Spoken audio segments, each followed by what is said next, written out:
If you heard that, the Zoom folks are having a hard time hearing us, so if look at that would be great. So Eric, just let us know when you can hear us better too, okay? I could hear you fine there, Bart, but it's a little bit of feedback or something on it. Okay, we'll work on that and do our best. Yeah, we'll work through it. All right, we're ready when you are. All right, I guess. Good evening. Welcome to the Tuesday, March 19th, 2024 Newmarket Planning Board meeting. Let's start by please join me in saying the Pledge of Allegiance. I pledge allegiance to the flag of America, to the republic for which it can, one nation, under God, indivisible, with liberty and justice for all. It's birthday party. Sing a happy birthday. Thank you. Got it out. Wow. All right. So, Bart, for the record, I am in my kitchen in Florida and by myself. Good, thank you. Who are we missing there for members, Bart? I know Tim said he wasn't going to make it, and Jane said she wasn't going to make it. That's right. Mikhail's not here as well. And so Abby's here though, so she can be appointed. Okay, so I'll appoint Abigail as a voting member tonight. And first on the agenda is public comments. Are there any public comments for anything that's not on the agenda? There's no one here. Okay, nobody here, so I will close the public comment. I have 7:03. Next is the minutes of December 12th, 2023. Is there a motion? Motion to accept the minutes of December 12th, 2023. Is there a second? Second. Motion's made and seconded. Any discussion, comments? Yes. Page 5, line 38. Line 38. Yep. B, yes. Under page 6, line 3, application in both those instances should be request for waiver. Motion to request, no. He quickly wrote the request for waiver down. It's not an application. Oh. Delete out. Wording should be request for waiver. Regardless, to use the handwritten request for waiver. Page 7, line 5. The word size to be fight. 7 lines 5. Right. Right. 8, line 1. The word bench is green. 8 line. What is The word then. will then will relocate? On page 9, line 10, the word agreed should be agreed.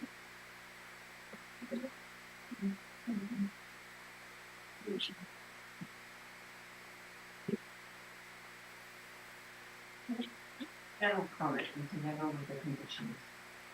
So we have in a minute put part of my over this condition, so it's doable. Yes. And subsequent. Then we had discussion, but all the information in the discussion then got added into your staff report. Right, which is reflected in the notice of decision. No, I understand that, but the minutes sound like there wasn't a discussion on that. The way the minutes were. So your staff reports like ended at 3 on the conditions of approval, right? And then the conditions subsequent added things that 5. I'm not saying we could change anything here, but it's really, the minutes aren't reflecting the meeting. Yep. We might wanna look at that for the future. Because there was discussion on the board as to adding those. It didn't come out of staff.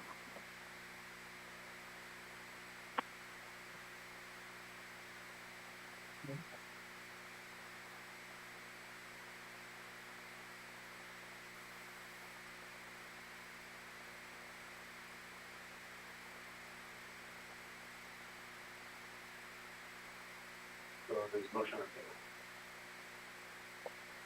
Is there, are you all done, Val? I'm sorry, yep. Sorry. Are there any other comments, discussion?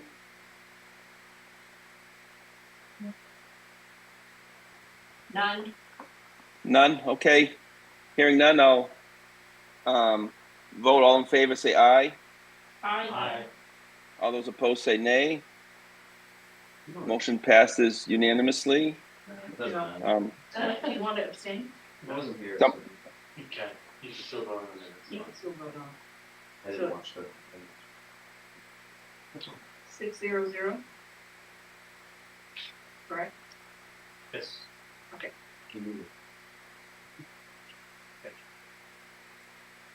All right, next on the agenda is on the regular business is pursuant to RSA 676-4, IB and ID and Appendix A subdivisions, Appendix B site plan, and Section 32 -45A B2 of the Municipal Code of the Town of Newmarket, New Hampshire. Continuation of a public hearing shall be held for an application filed by CC Railroad Street Newmarket LLC requesting a boundary line adjustment, site plan review, and special use permit approval for an 11,000 square foot mixed use 3-story building comprising 41 one-bedroom apartments and 2,500 square feet of commercial space with associated utilities and parking facilities.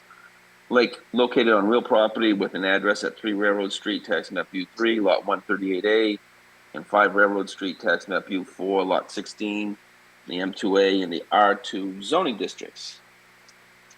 So with that, anybody from the applicant want to address the board, just update, give us an update on where you are with the plans? And I've seen letters, review comments, but could you just give us a quick update, please?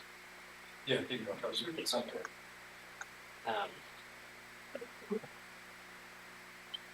Yeah, hi, can you hear me? This is, Yeah. My name's Ryan Hudock with Horizons Engineering. So yeah, we addressed the comments from the review engineer Underwood. So we, the last time we were here, we didn't have all the comments ready at the moment, or we weren't provided the comments, but we, their previous letter, we made all the necessary updates. There were still some remaining comments that we just received yesterday. However, those remaining comments, while valid, we're happy to address them. They're extremely minor, detail-oriented. They're very, they don't substantially really change anything. I can go into the details if you would like me to. So the plan is substantially the same as before. And those comments are relatively easy to address from a civil standpoint. And we probably could have addressed them today, but it's I think our goal here is to hopefully capture these within the conditions, because they don't, there's nothing in there that's really changes anything in the design. It's more like, just kind of crossing T's, dotting I's, labeling type of thing. Sure. I'd be happy to go into the specifics if you'd like me to. No, at this point, I don't think that's necessary. What I'd like to do, though, is thank you for the update. What I'd like to do is open it up to the board. I've gone through the Underwood letter and the letter from GPI. I don't disagree with the applicant that the comments that are remaining are minor and I think they could be addressed in conditions of approval, but I will open it up to the board. Any board members have any questions for the applicant?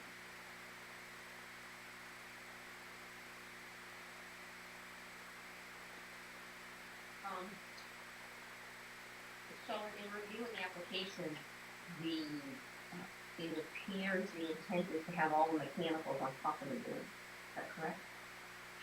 It's written down in your application. Yeah, we're looking at two systems right now. The goal for this apartment building is we're gonna do all utilities included for each unit. So we're looking at a VRF system, which would be probably 2 to 3 heat pump condensers on the roof that would service the whole building. We're also looking at a different technology that's just being introduced, newer, so we're not sure if we're gonna move forward with, but the heat pumps actually within a air handler in the unit. So there would be nothing on the roof. We're still pricing out both options right now, but if there was, I don't know if you want to talk to this about the screening that you're looking at in the application for. My name's Adam Morrill. I'm the project manager representing the team on this project.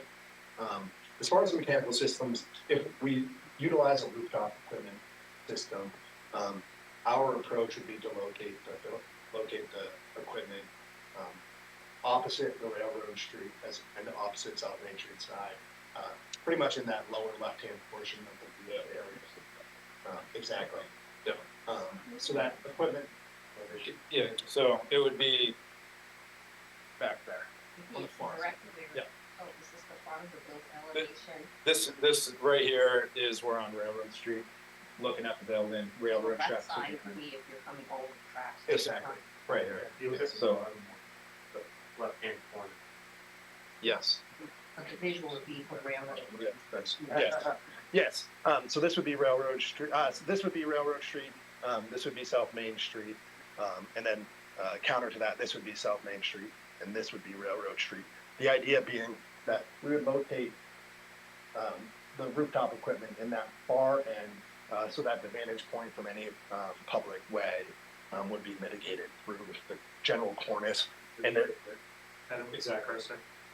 And that would- that's- yes, exactly. And you can see here, our top of parapet height is about a foot and a half above the roof height. So there is a extension of the wall assembly above the roof edge that will help increase that screening.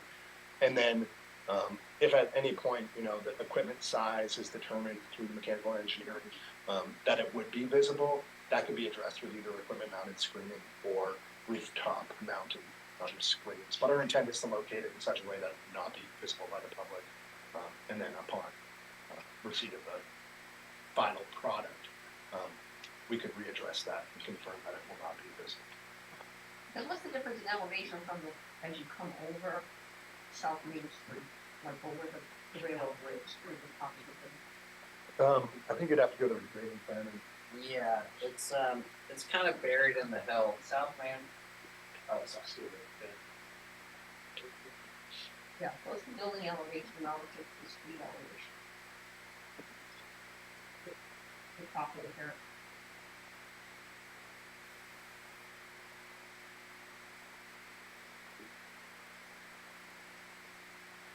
About 50 to 60. The finished floor of the first floor is about 42.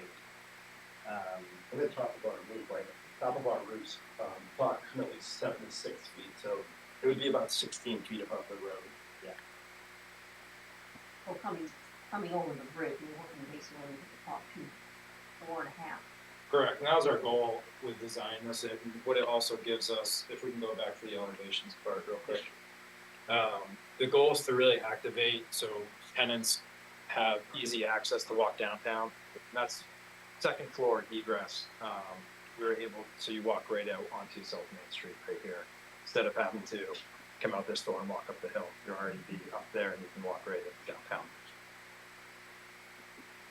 So there's 40 doors on the second floor, and how can where could do that? It's actually, yeah, so it's actually the landing on the second floor stair, yeah.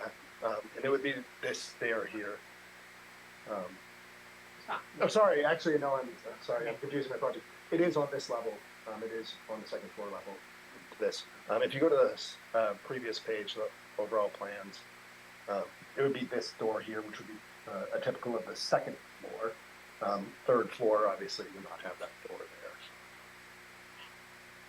And that would be, there'd be controlled access to get into the building for, to restrict that to tenants only. But the intent being that, reduce vehicle traffic. A lot of people on nice days will want to walk to downtown or enjoy a lot of the amenities in the area. And providing that level of connection as well as that sidewalk extension from the building to the corner was something that was really important to the Can you project. bring that up on the site plan and comment from that number? Was that the right one? Yes. There is a guardrail that goes through, yes. One that we see, right? Yeah, it's right. Okay, it's not going to Main Street. Right, Right, yeah, because there's a sidewalk there. I mean, a guardrail, but. What's with the screen that you're proposing or thinking about? What would that end height? Typically, we would make the screen as tall as the equipment is, because unless you're above that line, you would never see that. So assuming that the equipment's on an 18-inch curve and the equipment's, perhaps maybe 42 inches tall, we're talking in the area of 5 to 6 feet. Okay. And what's the current height of the structure as proposed? The current height of the structure proposed is, I think it's 34 foot 6. So I guess this is a question of the height of this zone is 35 feet. So, And is that the rooftop appurtenances? so this is why I want to have a discussion plan board. What's the difference? That's a big definition. Yeah, so, yes, structure height, this is the definition in the zone. It means vertical distance from the lowest point of the finished grade at the base of the structure to the highest point of the structure, excluding chimneys, flaming rods, and other such effects. Yeah, no, I knew that they were excluded, they were department too, I was trying to get the big one. I just want to make sure that everyone is on the same page with that definition and what they're compared to what they're proposing. You know, like the top of the parapet wall, Right. Right. not the HVAC. Yeah, and are you planning to have like any, like, stacks out for them as well? Yeah, on recent projects I've done, I've really been trying to do the minimum amount of penetrations to the roof, so I've been trying to get the plumbing stacks, I would try to get them. This is the back of the building, I would try to get them right along here, because then I go on recent projects, if that doesn't work, we would be coming up the back with a plumbing stack. Are you doing it, Yep, so we will have to do it in ERV because we're doing spray foam. Those are typically a lot shorter though. On average, Yeah. and are they per unit or? No, you can link them through air handlers in each one. So you might need 2 or 3 of them to handle the whole building, but typically you don't need many. The other system we're looking at, it actually has the ERV built in as well. So if we did go that route, there would be nothing on it. In reality, when you're driving down South Main, you're going up to the building, not down each foot. And the plan is to put penetrations to the back, Correct. top, or side, Yes. onto the rear. Yes.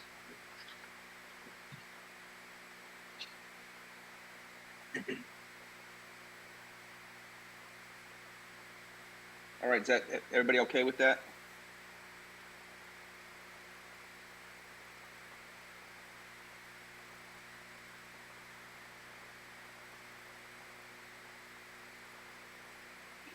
Incorporate in the fall, I know obviously it was just last week, but have you incorporated your planner comments in the review?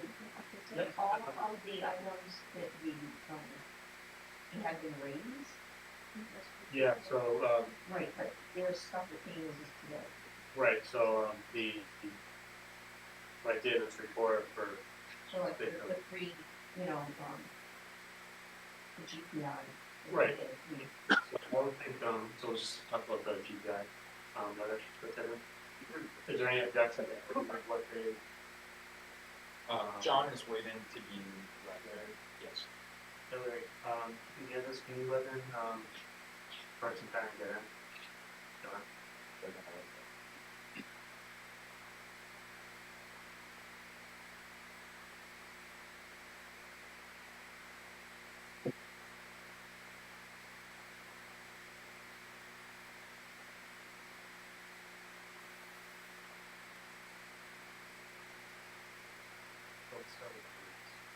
We already do that to refresh, so, you wanna go over those and just have, You want to incorporate it into the reports. right, Yeah. The only comment was on the tree. Are you really planning to We can, replace it? Are you relocating it? the elm tree that they're saying is Yeah, on septic, would it be a change? yeah, I mean, I think that's an easy, we can move that a couple. so basically any type of vegetation that would compromise, Yes, Yeah. we're shift. change it, or, The shift it, won't, because the underwood is recommended removing. Yeah, no, it's all proposed stuff, so it's all proposed, so we can easily just shift the location, to where it goes. It was a conflict with the utilities, just kind of a, courtesy comment, which was nice, you know.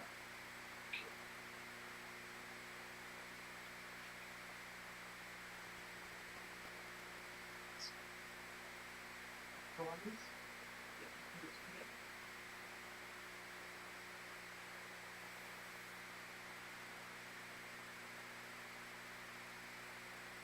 Art, I'm losing audio. are you, okay, Yeah. Unless nobody talked for the last 10 seconds. can you, Hey, John, are you able to hop on now? You're still being let in. All right, well, there, We let him, we let him Zoom, right? yeah, yeah, Oh. so, yeah, so I did. Yeah. Okay, they're gone now. I keep. Worry about that. They'll be right there. All right, thanks. The Zoom's locked, not the door. Well, I was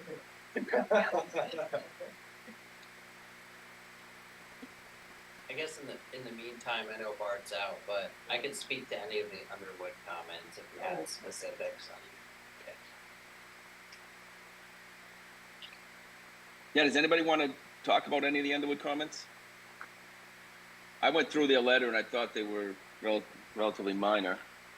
Oh. But if people, John's coming on. When Bart gets back, yeah, this is Patrick, I would at least like to review again the stormwater modeling and go through those comments. okay, Yeah, okay, absolutely.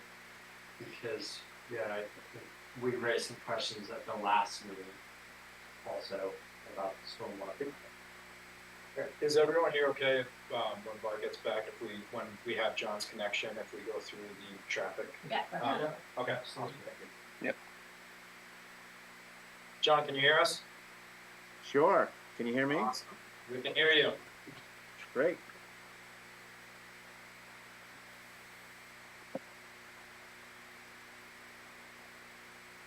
So, Yes. so John, do you have that GPI's letter in front of you? Yes. Great, so I think the remaining issues are 11, 12, and 13. If you just want to go one by one and just comment on them and. Sure. I think this, Objectionable. yeah. As far as comment 11 goes, I think all that's needed there is we just need to get with Horizons and just get their site plan, you know, updated and enough to show that we're going to update the plan so it meets comment 11 in terms of the stop bar placement. Stop bar needs to be a minimum of 4 feet away from the crosswalk, so that's something that will be done. To me, that's a quick fix, you know, just to remove the stop bar and repaint it in the proper location. Board, any questions on that? Great, all right, number 12? 12, I would say the same thing for 11 and 12 and 13. Unfortunately, we were focused on some of the other comments that we were working on with Newmarket's peer reviewer and staff, but those 3 comments to me are all straightforward to address, and we will assist Horizons in updating their site plan accordingly to address these as the peer reviewer commented. Great, thank you. I just want to comment here that you know, there's a lot back and forth with the discussion. So in GPI, just, you know, the letter confirms that most of the outstanding issues have been resolved. So it's just updating the site plan to just incorporate those the safety elements. So. Hey Bart, can I interject one thing? Yes. Item 13, I would just say that before they change the plan, make sure they coordinate that with DPW. Make sure Rick Mulaski's okay with it. Oh yeah. Certainly.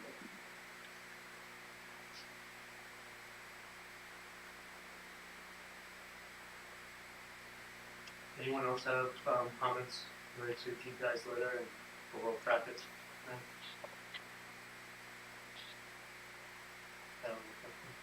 You know, I'm sorry. Nathan? All right, great, thank you, John. Thanks for your time, John. Thank you very much. Okay, Bart, I guess at this point we want to go through the stormwater comments from Underwood. Yeah, we can do that. Unless, and if there's anything prior to that, if anybody wants to talk about, obviously bring it up. But I know Patrick mentioned we want to go through the stormwater comments. Great. Okay.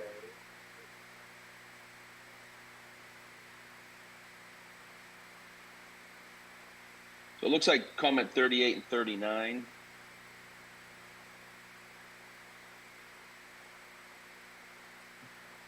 Yeah, so let me just give a quick rundown, perhaps that might address a few comments. So 38 is about the modeling with the soil groups, and we revised the plan to model the soil groups slightly different based on geotech information we kind of vetted out. So basically, our initial plan had more favorable soil groups. The revised plan had less favorable, but we are evaluating the difference between pre and post development. So it's the difference in pre and post is still the same runoff volume. So even though the numbers overall got higher, we are... The original was higher. The numbers were basically the difference between pre and post in terms of runoff is exactly the same.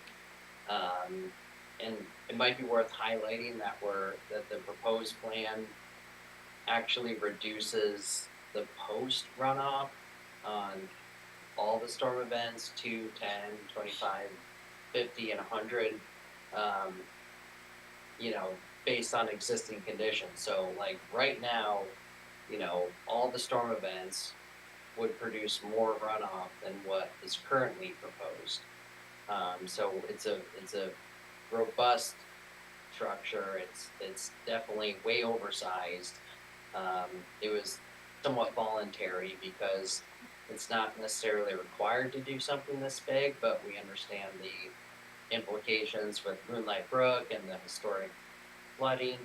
So it would, you know, that the applicant, you know, went above and beyond with making the system a lot, you know, just way bigger than it needed to be. And I can give you some numbers too, you know, for example, like the 100-year event, which is like the maximum event, you know, the system can hold like 11,000 and change cubic feet, where the 100-year event produces like 4,500 cubic feet, so, you know, like 40% of like the total volume. Obviously, like there's the modeling, accounts for, you know, exfiltration and, discharge out of the pipe and et cetera. But this is, yeah, I think with this comment on 38 particularly and some of the other ones, this can be updated, but the same results are gonna show that what we have created, what we're gonna install is much better for this area than what is there currently. If the original data points were off and we update them, just the new ones might be not as good, but the old ones were not as good as either. So I think that's a lot of all these comments we have here.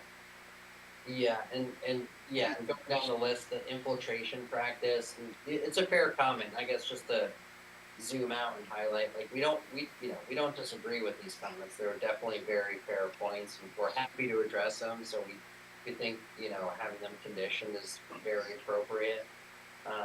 But yeah, no, the infiltration practice, we used the data we had to get an infiltration rate that we thought was appropriate, and if it's not, we could look at it, but again, we have, far more storage volume than is necessary, like way more, like, times 2.5 almost. So Yeah. so even if the infiltration rate is a little lower than perhaps it needs to be, and again, we use the best available data we can get, it's like, there, comment 39 is somewhat like, subjective, like, hey, maybe we think this won't work, it's fill, we're uncertain, but because we oversized it so much, it accounts for a ton of uncertainties. So that's why we did it, because we know there's uncertainties, and it was oversized to be like a huge factor of safety here. And I guess the other comments, yeah, they're good points. And there's a couple of modeling nuances, which, yeah, we totally agree. It's a pretty quick thing to kind of fix and just clarify, but it doesn't really result in none of the comments would result in any, like, real changes to the site plan. It's, like, yes, of course they would change, but yeah, but it wouldn't, there's no real big time Right. changes, yeah. Yeah. So can I interject a couple of points here, please? Yes. Can everybody hear me? All right. So item 38, it seems to me as though they're just saying that your pre and post development soil groups need to be the same. That's the way I read that, which to me, I understand exactly what you're saying. So that's a matter of cleaning up the report, right? If I'm reading that correctly.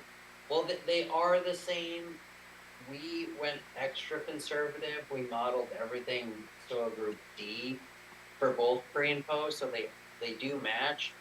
D is like the least, the Yep. one of the worst soil groups. So they're both Ds. They match, but there were areas with like C and maybe some D areas. So we didn't delineate it in like super specific detail between D and C and et cetera. So we didn't really like break it down in a high level of detail, but it's all modeled as D. So it is consistent between pre and post. And Yeah, D but what is, they're saying though, what they're saying is that modeling the pre-development soil as a D could artificially increase the pre-development runoff, right? That's what they're saying in that comment, right? yeah, no, good point. But the post is also modeled the exact same way. So the difference is the same, so whether, Oh, understood. yeah. All I'm saying is that as far as I'm concerned, I hope it's not a lot of work for you, but you just need to clean it up, make Underwood happy. I don't disagree with what you're saying. Yeah, totally agree. Yeah, we'd be happy to, for sure. Yeah, And so item 39, I read 39 a little bit differently also. I think what they're saying there is that test pit 3 shows soil that is good for infiltration practices, but that there's no information as to what the extent of that soil type is, that fill soil. So it seems to me as though they're asking for kind of what the extent of that soil is to be able to confirm that it will infiltrate the way we think it's going to. Do you read that the same way? Yeah, exactly. all right. It's a little bit unknown, but Yeah. but we, based on the soil data we had at that test pit 3, which is where the big system is, we assumed an infiltration rate, and it's so our model accounts for that infiltration rate, and if that infiltration rate perhaps is less than what they think, it's a little bit subjective here. Sure. But because our system is so big, and that even at the max storm event, the 100-year event, we still have, less than 50% capacity of storage in that event. I think we got like Yep. 1,100. Yep. Yeah, so we have like a huge margin of error. So it's totally fair point. It makes sense. Yeah.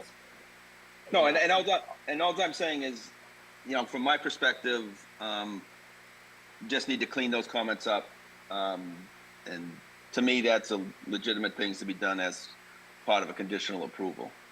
Yeah, definitely. Yeah, we're But happy. that's my opinion. I don't want to speak for the whole board, but that certainly is my opinion. And the same thing with the last few about stormwater modeling. Yeah, that was Okay. Yeah, totally agree.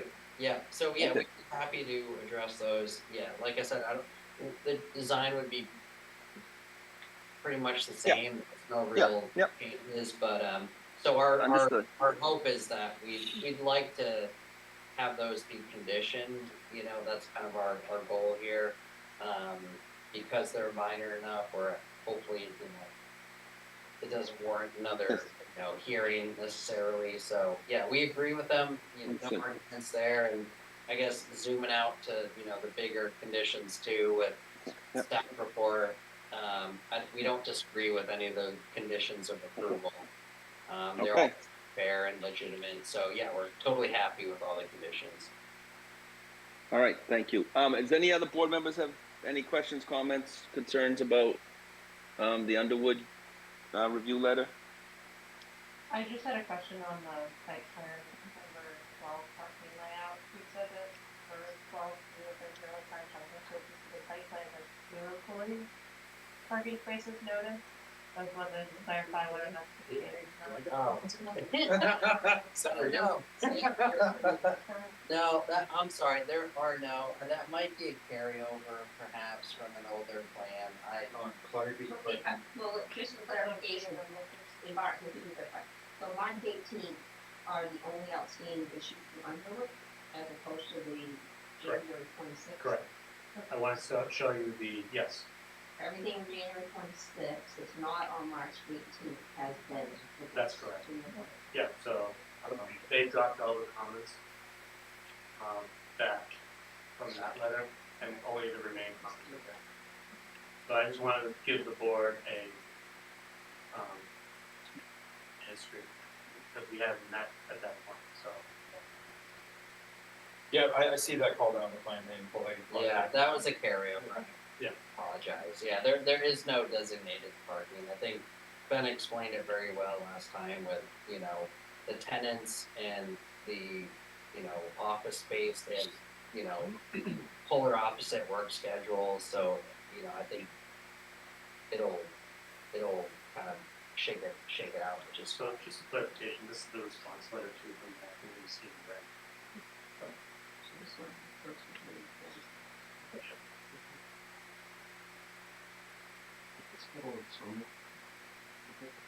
So, just out of curiosity, you calculated it, I understand the forecast here.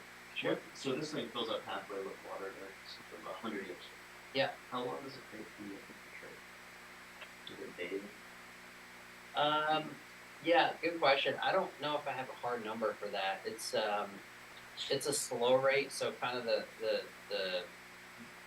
basic design is that basically, you know, you get a surge of storm, it fills up, you know, that's what the outlet structure is for, just to slowly release it. And then there's also an infiltration component, but the discharge is far greater than the infiltration component. So it's more, there's a small infiltration component, but it's more modeled as a detention basin, which is kind of the intent behind it. So when there's a huge storm, instead of all that water, like existing conditions, it just blasts out there. But now we got basically a reservoir where it can, you know, fill up, you know, capture a lot of it, and then just slowly release it. So the key is to really mitigate the peak, because that's when, you know, that's when the most damage happens. And we understand Moonlight Brook has, you know, a history, so that's the intent. So it's, you know, infiltration is some part of it, but it's mostly detention. Okay, so it's gonna fill up. Yeah. It's gonna block the pipe going into it, and it's gonna flow out the 12-inch HDPE Yeah. towards the inlet. Yeah, so it fills up to a certain elevation, and you know, and then it will slowly start releasing. Yeah. I mean, so, again, I know I pointed out last meeting, and you've added a runoff flow path Yeah. for that. Yeah. And it's I not, don't- it's released. The town in Newmarket, That's, so, you know, so the runoff flow path is about a 45-degree angle on Yeah. No, so no, good question. I get where the kind of the confusion comes from. It's kind of in a weird spot. So yeah, the contours do flow, like, you know, straight west, you know, at that kind of area, but it's a weird interface between the contours flow west towards like the abutters, but like right at that same spot, and we didn't really survey much beyond the property line, but right there it just drops like very steeply off towards Moonlight Brook. So I know that like our, you know, our riprap outlet structure, that's been a comment. And, you know, it's like it's kind of a generic thing, you know, that we should, but yeah, so the intent is not to flow onto any of butters, it's to flow, it goes right off to the south there, basically. Well, I see that, but I mean, when it comes to so it's coming out short of the lot line, and you have good topography on the parcel, right?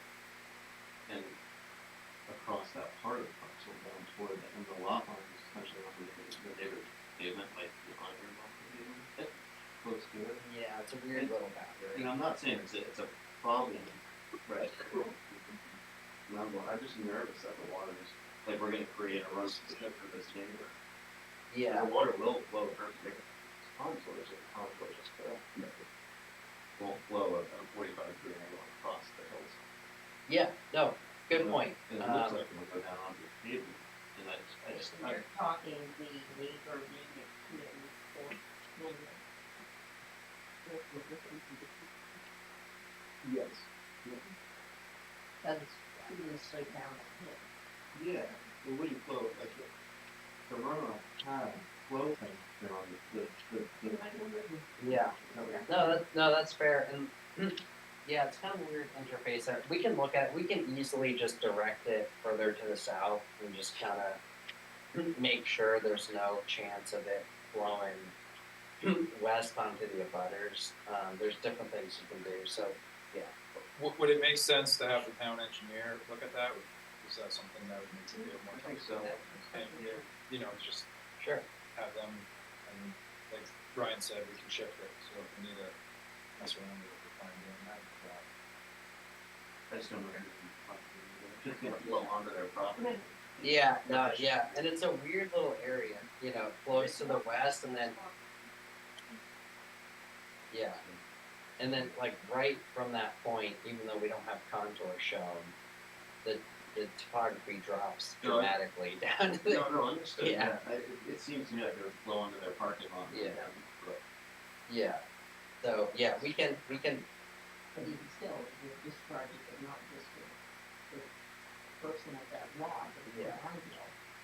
Yeah, it does also go on across the road and then across the. yeah. And I would just mention that that outlet is only, Emergency. yeah, it's during the 100 year. So it's, If you will have 12 inches of stone penetration, you're saying that's what it's forced over. That's why you have to get- yeah, just based on the modeling, yeah, so the system is enormous compared to what's necessary, so that the discharge is like effectively like an emergency thing, because, so it's not a closed system, so if something happens, it has somewhere to go. So it's really for like the. But how many real- gallons would you? Yeah, it's like like at the very peak at 100 year, it's like 0.3 CFS. At the very peak flow at 100 year event, coming out of that pipe is like 0.3 CFS, which, you know, it's a little bit of flow there, but it's not, but it really wouldn't be utilized much for normal storms. That pipe is going to drop. So it's like a worst case scenario. If the system fills up, it's got somewhere to go. Right, that's why I started by asking. Yeah, if yeah, yeah. The system would fill up and you were saying it will act as detention, fill up and fill out. Yeah, yeah, But not yeah. necessarily, that's why I was asking, if you get a 100 year storm, then you get a, 50 year storm 2 days later. Yeah. Another one 3 days later, just. Yeah. well, Yeah. really, Yeah. So, Yeah. But, and the concern isn't that it's a poor design or anything like that, I'm just Yeah. worried about that from the neighbor's property, and getting Yeah. trouble down the road for it. Yeah, no, it's a good point. Yeah. Yeah, we definitely overkilled this. We we do a lot of AOT, state of New Hampshire AOT type of applications, which is very detailed stormwater design. And here we're not required to, but we still met and exceeded those requirements for what they require at a state level. So, just to be extra conservative. And just to clarify, I think that Art's trying to pull up, that this isn't down. It's going downhill off the infrastructure. It's hard to read that. Yeah, It's, good shoots. it drops off. Yeah, it drops. yeah, there you go. Yeah, it drops off to the. I don't know if they're always turn this way around. It drops off to the west, but what's not shown here is like literally right at that spot. It goes straight south in towards the brook, and I think like our surveyors didn't encroach on the neighboring properties, but if they did, we can get contours that show that. And if that's something you want to see, we can totally do that and just survey that to show where that flow path will be. But it's I've walked back there. I saw what it looked like, so it's we definitely are not spilling stormwater onto an abutting property. That the whole intent for this is emergency overflow that goes directly to the creek. So it's not intended to encroach on anyone else's property. And is this design, at some point in time, discharging at its peak, discharging more water in that location? When you were doing those? Because now you're centered off of one location. Yeah, good question.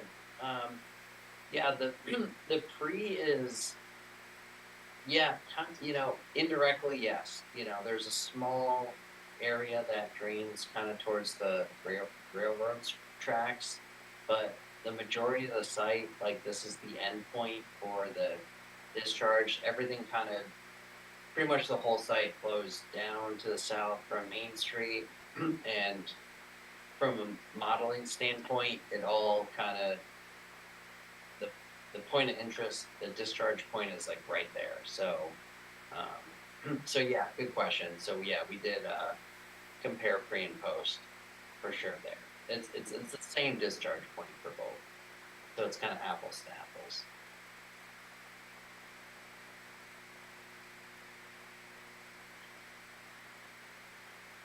So with that, that concentration will put a lot of pressure on those major storms on that quarter of the lot.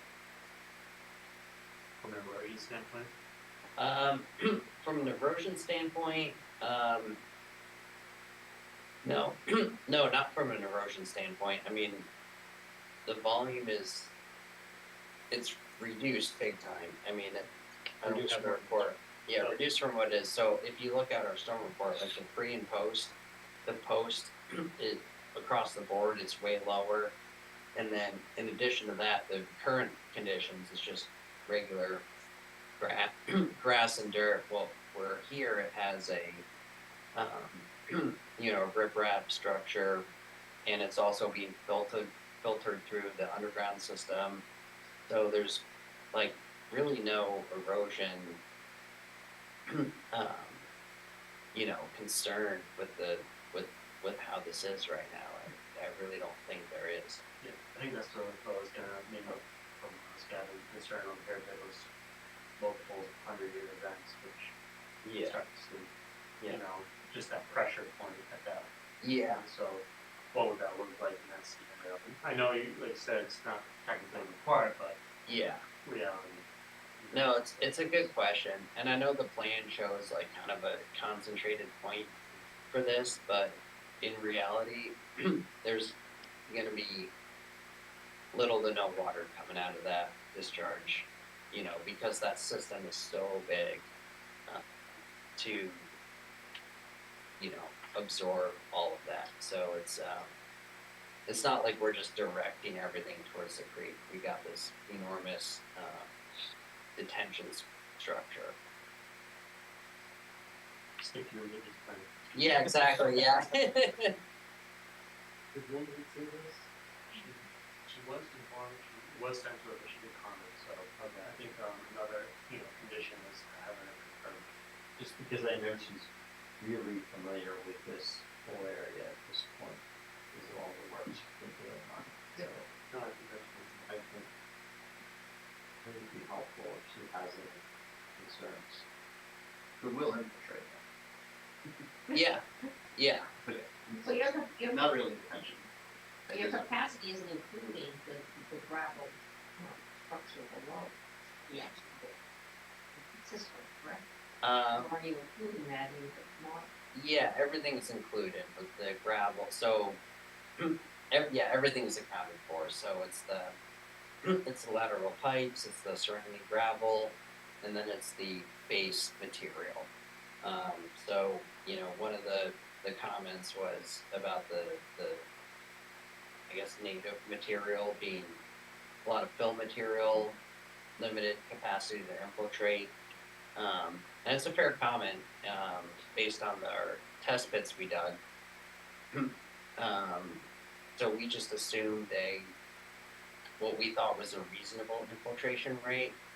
But again, since the system is there's just a huge factor of safety because it's so oversized. So that's why, I don't think it really moves a ton. So whether it's, the actual infiltration is, a little higher, a little lower, I think we got such a huge buffer that, it can handle those big storms. But yeah, the model accounts for basically the whole thing. Yeah.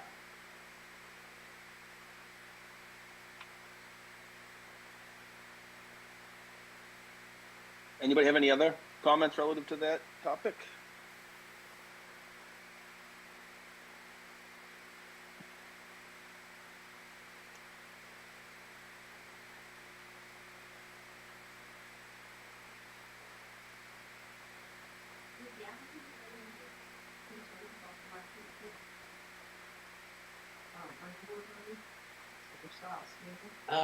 No, I think, I think they're all fair points. They're, you know, they're extremely specific and I think they're very, you know, you don't disagree with them. I think they're pretty simple to just address.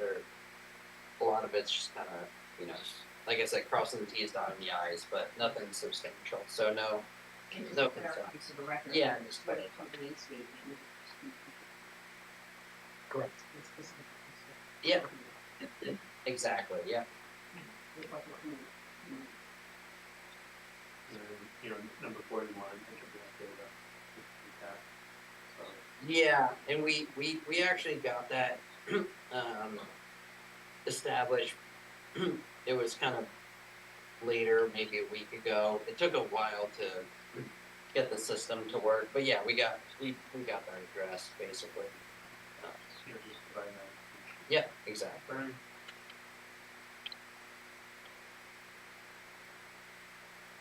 And all the survey work is No, it's Yeah, it needs stamp plans. yeah, it just yeah, I just need to get our licensed surveyor to certify it. He's just been he's just been kind of buried lately. I've been trying to get it done, but it's pretty simple. It's all the plans are there, just and we understand that's part of the condition, so we'll have to review that. Just one couple, one thing came up on, kind of jumping ahead of the waivers. But for so one of the waiver requests is for overhang. Yeah. To go into the setback. Yeah. Well, according to the zoning, in the zoning district, it has, in order to approach onto the setbacks, it has to be a special use permit for the planning board. I just wanna have the board discuss that with the applicant, applicant wants to move forward with that, request. So, I'm gonna. So, yeah, so we're fine, removing the overhangs right now and coming back for a special, use permit, at a later time to get that, with the board. We'll grant that later, we can review it then. But we're fine removing that for right now. So no part of the actual building encloses? The overhang. Yeah. Yeah. Just the entrance. Only the walkway. Correct, yeah, and that's more life safety, you know, stuff that we will come back for a special use permit, we just didn't have time to put that together. And that requires, public notice and things, so, so yeah, so just be, in case you don't move forward, just updating the plans to reflect that. Yeah.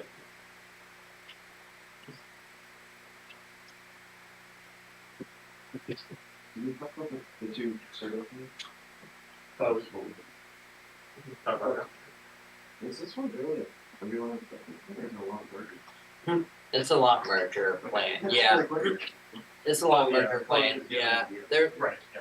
unfortunately they're still like slightly draft. We have them basically there, and you know, our licensed surveyor just he's had so much going on, and we haven't had a chance to like certify them, and but it's an easy thing to do. But yeah, it's a lot merger.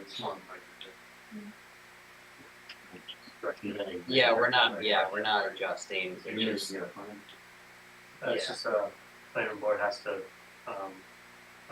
the applicant comes to the planning board and say, we want a voluntary merge lots, which yeah.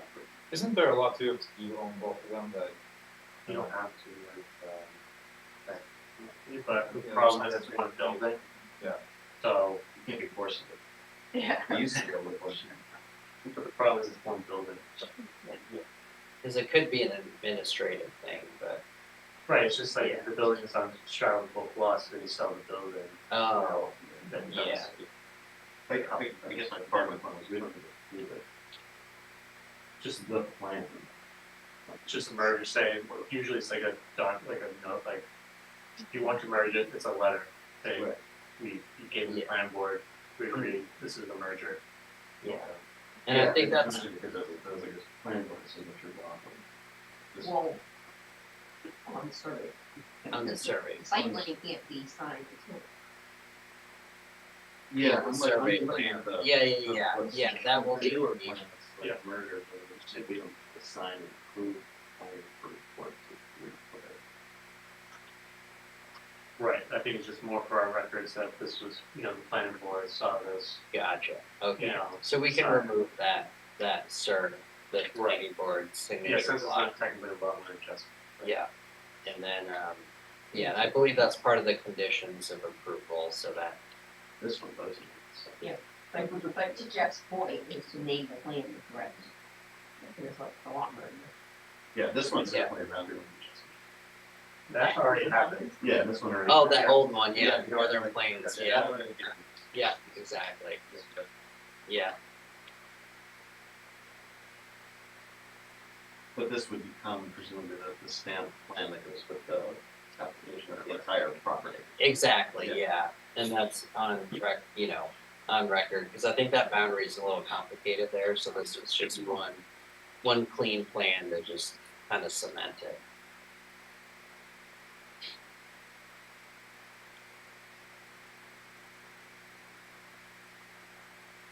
Yeah, so it's like you said, engineering standard survey. Yeah, exactly. So, One question I had, I know there's been discussion that, site plans don't have to be recorded anymore.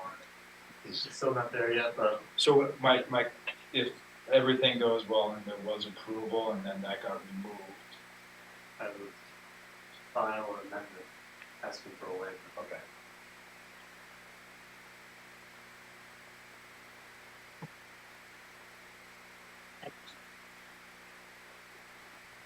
Feel like comprehensive.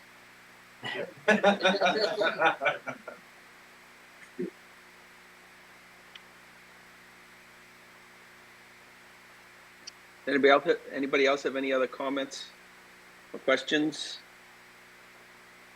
I think Eric will just go over the waivers now, if you're okay with that. Absolutely. Okay. Hey, Bart, Yes. Bart, before you start that, is there anybody from the public that would like to speak?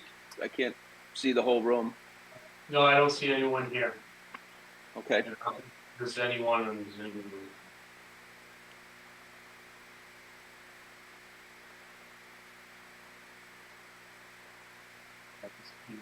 Yep. Nope, no one. Okay. Let's go through the waivers, Bart, please. Alright, so number one, is relaxation of minimum drive aisle width. So this is respective site plan, regulations 3.02B1B, which states two-way traffic in all private aisles, stalls shall be right angle than aisles and aisles widths shall be within 25 feet. And the applicants said proposed aisle widths are 22 feet wide and 24 feet wide for the southern parking area and western parking area respectively. I believe this waiver was last meets the waiver criteria as outlined below. So the criteria is granting of this waiver should not be detrimental to public health, safety, and general welfare. And the narrative is a slightly narrower drive aisles are adequate to support the proposed development in terms of both practical daily use and emergency vehicle access. From a practical standpoint, the parking lots will only be used by future tenants and is not a shared parking area. The owner will be responsible for parking lot maintenance, and it's in everyone's best interest to have a functional parking area. Furthermore, there are site constraints from the irregularly shaped parcel. We believe having adequate landscape buffer snow storage is more valuable than slightly wider drive aisles. Lastly, the current parking lot configuration is adequate for emergency vehicles. To access the building is fronted by two public streets. Emergency vehicles can also safely enter and exit site via the main entrance. Criteria B is granted this waiver shall not maintain or be injurious to other parties.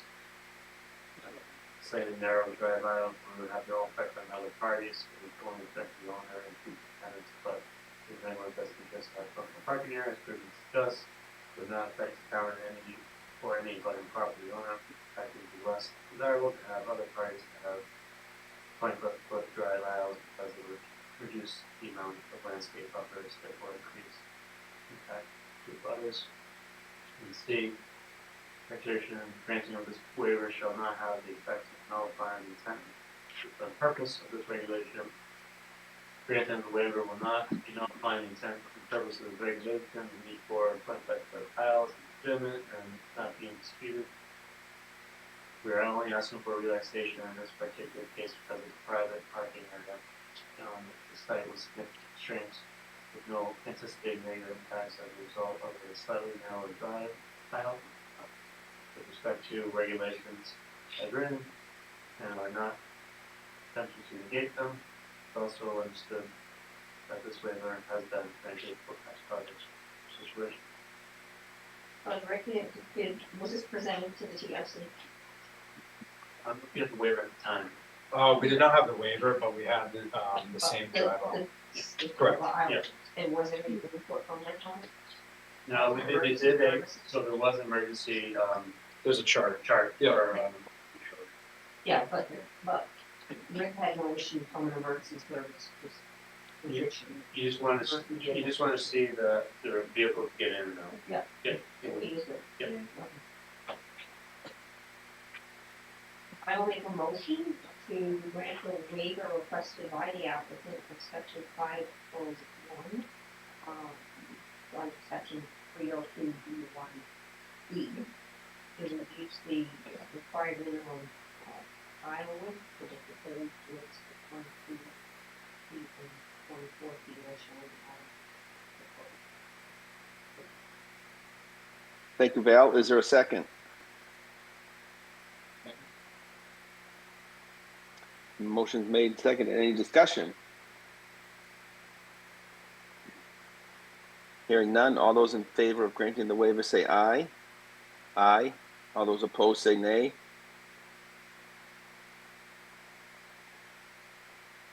Motion, from what I could hear, the motion passes. Correct. I didn't hear any nays, so it's unanimous. Is that correct? Correct. Beautiful. Okay, number 2 is being tabled. That has to do with the overhangs. Yep. So to be determined. Just for clarification, the site plan will be amended to reflect no overhang. So number 3 is a relaxation of minimum dimensions for handicap stalls. So narrative says, in addition to previously requested department approval, the application is also requesting plan board approval for waiver requested down below.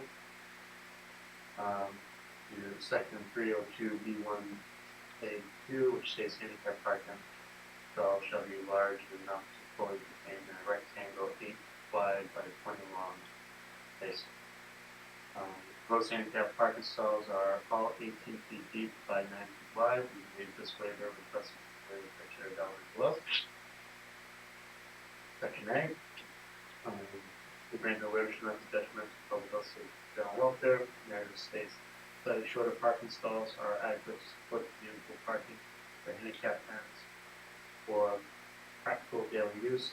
Proposed parking handicap parking stalls are same dimensions as the typical parking stalls, having 88 parking spaces, 8 feet by 20, spaces, typical spaces 9 by 18, will result in an irregular layout.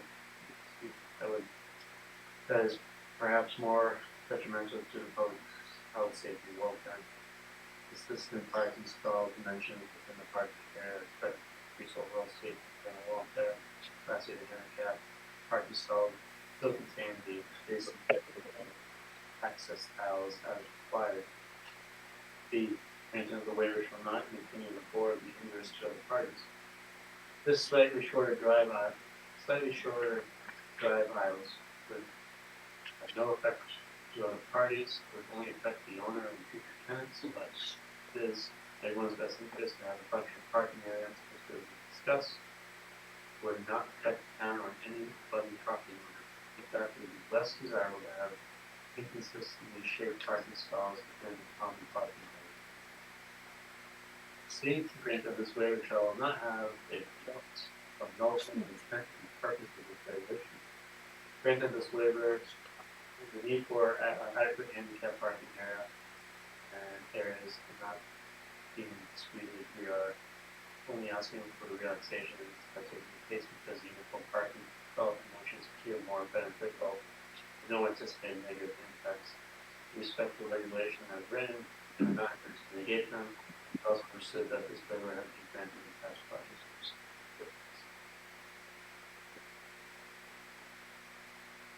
Thank you, Bart. Is there a motion on that waiver? Move. Is there a second? Second. Motion's made, second. Any discussion? Hearing none, all those in favor of the motion say aye. Aye. All those opposed say nay. Okay, again, that motion passes. The next one is waiver to impact fees, specifically to the public school impact fee.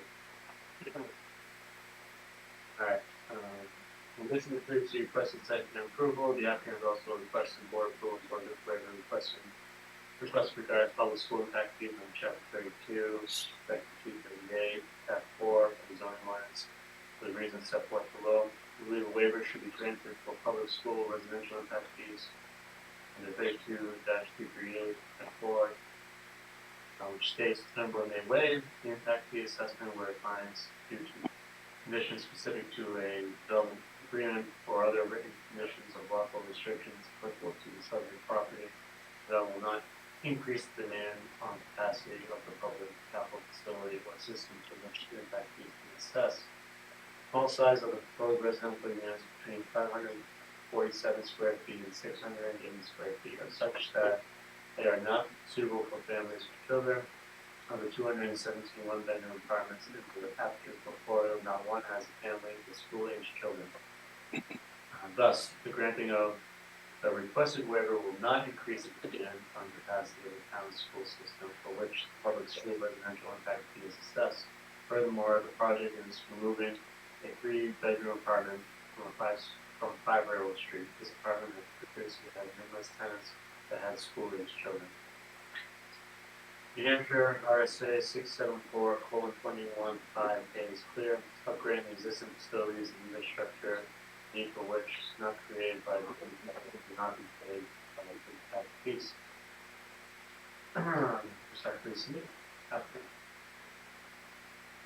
So the other thing, you noted in here that you have 217 one-bedroom apartments. Where are those? Excuse me, hey Val. Yeah. Val, could I interrupt you for a sec? Could you lean closer to your mic, please? You're coming in kind of broken up for me. Right. So of the 217 one-bedroom apartments, where are those located? Yeah. And where are they located relative to an elementary school? So there's a bunch right here in Newmarket. There's a bunch in Somersworth, Dover. Let's see, the Dover one has a good amount near the school, and then Concord, we have a bunch of bedrooms near school, no school-age children, any of those. Berwick, it's not New Hampshire, but again, there's no school-age children at those as well, and South Berwick. Are there any children in the one-bedroom apartments? The only thing we've had is a newborn, and then they move out to find a larger place. But by the time a child's 4 or 5 at school-age children, it's especially we have larger one-bedrooms. There isn't children in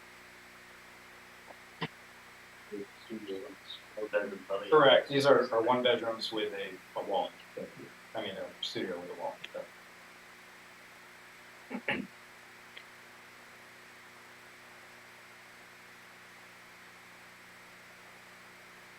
Any other questions? Comments?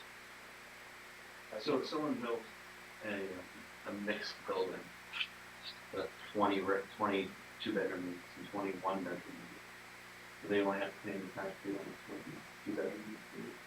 Not on Each unit for every year. like not on the 1 bedroom. Yeah. You still have to pay it. They have to pay impact fees unless we do the waiver of the funds. No, but I forget. I guess that's a question for the applicant. Yeah. If you were doing a development where you had 22 bedrooms, 21 bedroom, I'd request they pay for the 2 bedrooms, for the 1 bedroom. For the 1 bedroom, sorry, for the 1 bedrooms. Yeah. Just the zoning in Newmarket is written in a way that 2 bedrooms are discouraged, yes. There's size limitations. Or they're discouraged. yeah, it's just. Would love to do 2 bedrooms, so.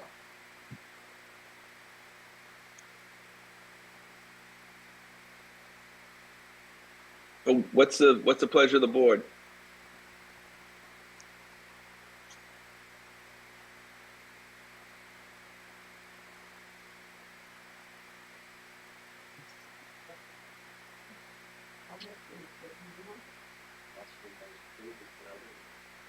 Right, but that's 62 and older. But still, There was reason for it. but there was a discussion on, so, let's see.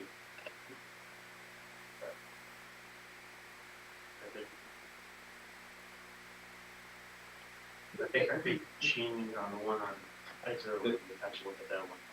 It was, but I can't remember the unit count, what the bedroom count. One on the. Those, I think those have a good amount of 2 bedrooms. Yeah. That's Lane's project. Yeah, well, yeah, Yep. yep. From my recollection, I think the only time it wouldn't be impacted is on the school bill accessory.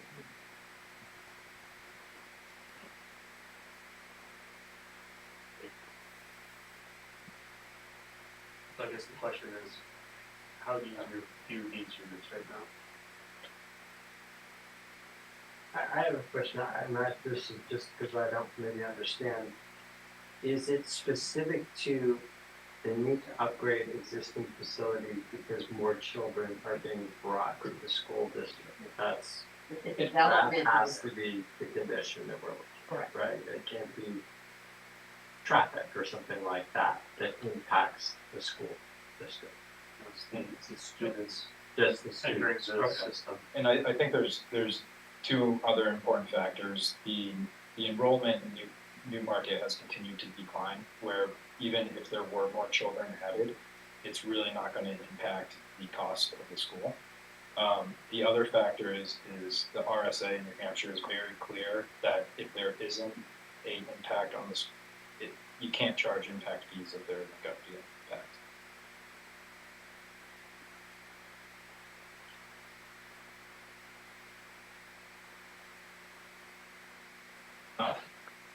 Sorry, there's one other, you can, I don't know if you want to pull it up, Bart, but in our, oh, maybe that was my Summersworth, sorry, that was my Summersworth project, we had to do a school impact analysis for that. And we had the same person that does impact studies here. Mr. Weaver. No, 4-year. And in the Summersworth project, it was primarily 1 bedrooms, and he found that there was no impact. He also did a survey and found that there's 1.1 or 1.2 school age, there's only 0.2 to 0.3 school age children in 2 bedrooms, but this is the Summersworth project, which is different, but again, that he found that there was no impact on 1 bedrooms.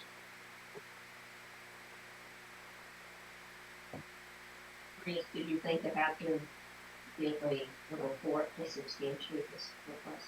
I did not, no, it's, I think it's such small, these are smaller 1 bedrooms here as well. These are really small 1 bedrooms that it would be difficult to have 2 sleeping places.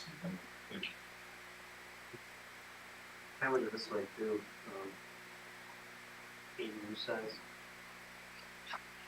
Consider the board has consistently, waived ADU students, 80. So if you look at the range currently, for 80 years, it's 200 to 1,000 square feet.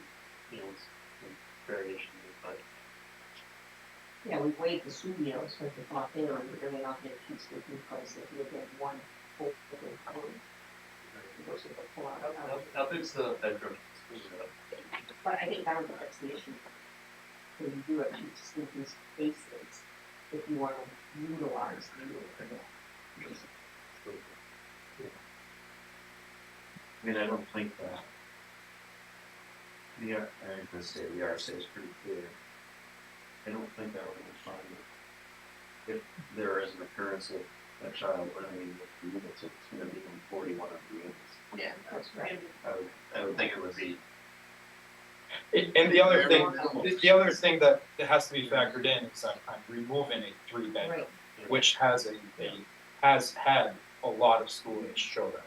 And we have waived impact fees for reductions, we've done we've taken on X number, if you're taking out 3 units, then you're not paying double impact. Presumably the taxes if they own property would be higher. Yeah, I think it's 100 and something thousand net. So he pays fair. Sure. Oh, yes. I mean, that's Yeah, pretty much. That's my point. You can increase the tax at least. These are market rates, yes. And what I found in the other thing to factor in, if you do have a child sleeping here that's nearby, it's gonna be hard to have it. I mean, this is more for workforce. Like I was saying that. And little Yeah. food taxes. Yeah.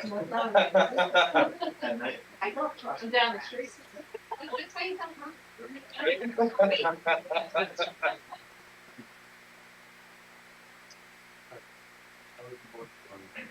don't know what the objection to that waiver. That one. Yes, I'll make a motion that we accept this waiver request. Granted. Is there a second? Second. Any discussion? Hearing none, all in favor say aye. Aye. Aye. All those opposed say nay. Motion passes unanimously. I think it's out of order, but I forgot to bring up a question I had.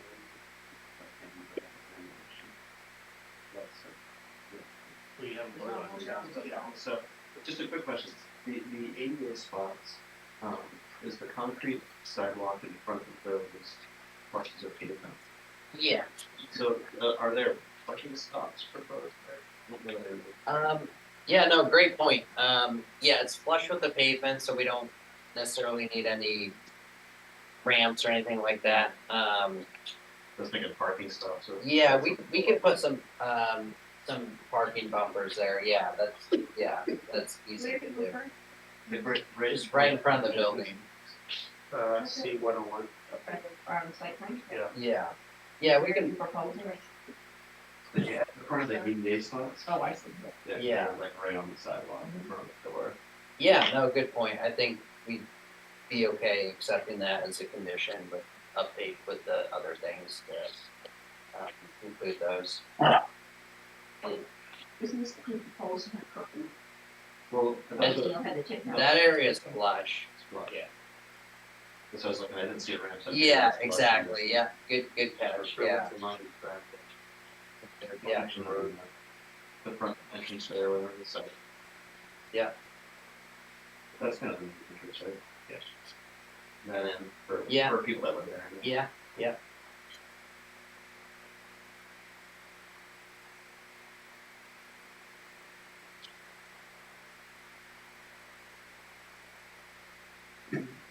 Okay, you guys all set with that?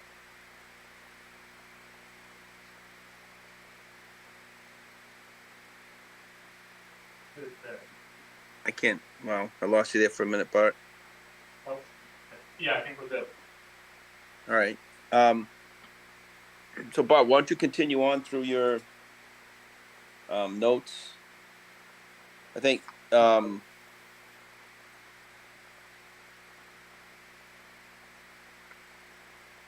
So I guess, what we'll do now, I know we did it last meeting, but I just wanna confirm our special use permit criteria. So I'll just go down the list. Go to the straw poll, the blank, special check. So 32-4682A, planning board shall require physical impact assay to be completed by consultant instructed by the town, paid for the applicant, by the local planning board, not from the by 3 or more resident units, not have any with physical impact. And it is not any, Okay, so was that this one back then, so I can correct you? everything was right. Just trying Yep. Sorry. This is page 2, my Oh. notes. Okay. Yeah. Over here. Yeah, Okay. same thing for the market analysis. This is based on 0.68 planning board shall require market analysis to be completed by consultants selected by the town, paid for by the applicant, demonstrates that the private or will not have a negative impact on the town's public market. So, caveat here, both fiscal and market, the applicant has done a couple analysis. I think the last one, 22, we just updated some numbers. So the fiscal, just to be clear, was redone for this project. Right, That's fiscal, that's yeah. what's, Market. the market analysis, I submitted one I had done, and it was 22, and then also sent the Or recent. prior. Right. Correct. We talked about this last time. We showed the, New Hampshire, just came out with their housing study, and the vacancy rate is 0.2%. And I think last time we talked as we talked to the board, everyone was good with that. Right. Just want to confirm, that's what discussed before and what you're saying. But just want to make sure the board's good. Moving on, 32-4682C, project shall have at least 2 on-site parking spaces for each unit. Here are the standards in that, the ZBA granted relief for the standards up there, August 14, 2022. For adjustment, if any. Frankly, we can just standard, these are 2 spaces.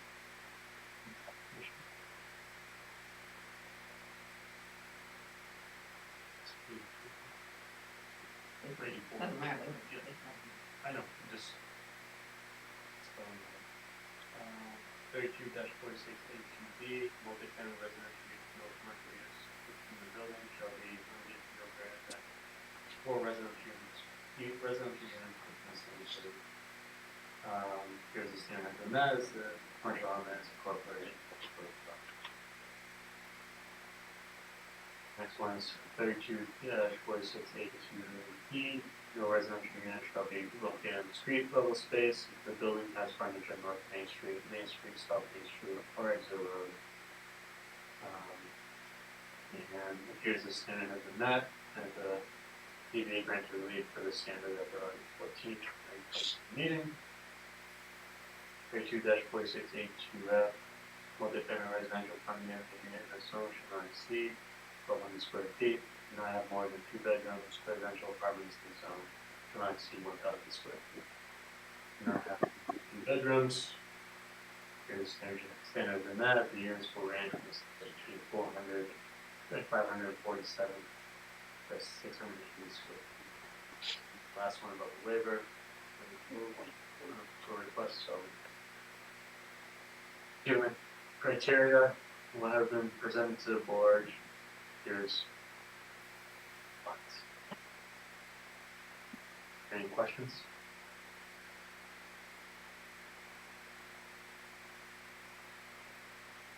I'll put them all to raise this special use. Okay, so, everyone go to the public hearing, close it? All right, Yes, close the public hearing, yes. Okay. make a motion to, grant the special use permit, approval for the 11,000 square foot mixed use three-story building, 541 one bedroom apartments in the 25 square foot commercial space with associated utility parking facility. Located in 3 Rainbow Street, Proximate 3, lot 133, 5 Rainbow Street, Proximate 3, lot 16, and 280. Based upon the information provided. Is there a second? Second. Motion made and seconded. Any discussion on the special use permit? Hearing none, all those in favor say aye. Aye. All those opposed say nay. The motion passes unanimously.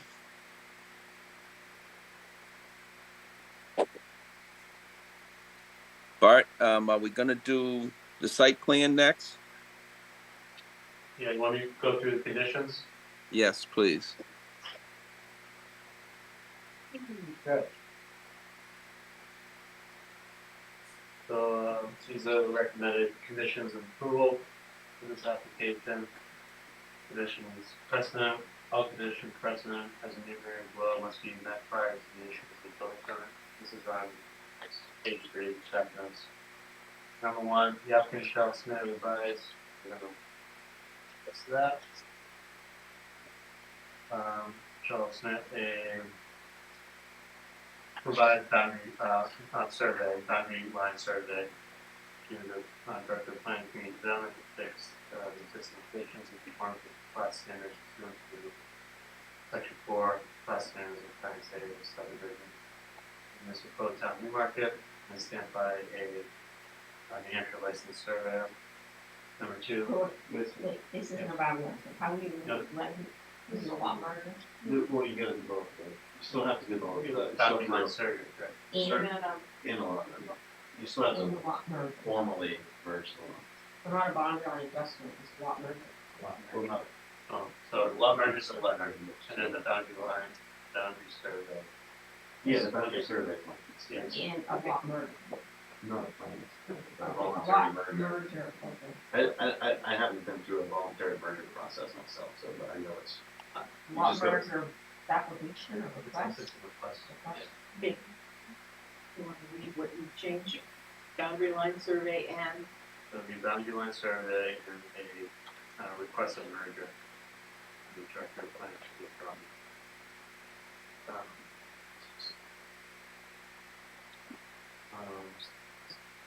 Second, site plan shall undergo a final review and receive approval from the director of planning and development, director of environmental services and town engineer as relates to the development of water, sewer, stormwater system, fund, and board decision.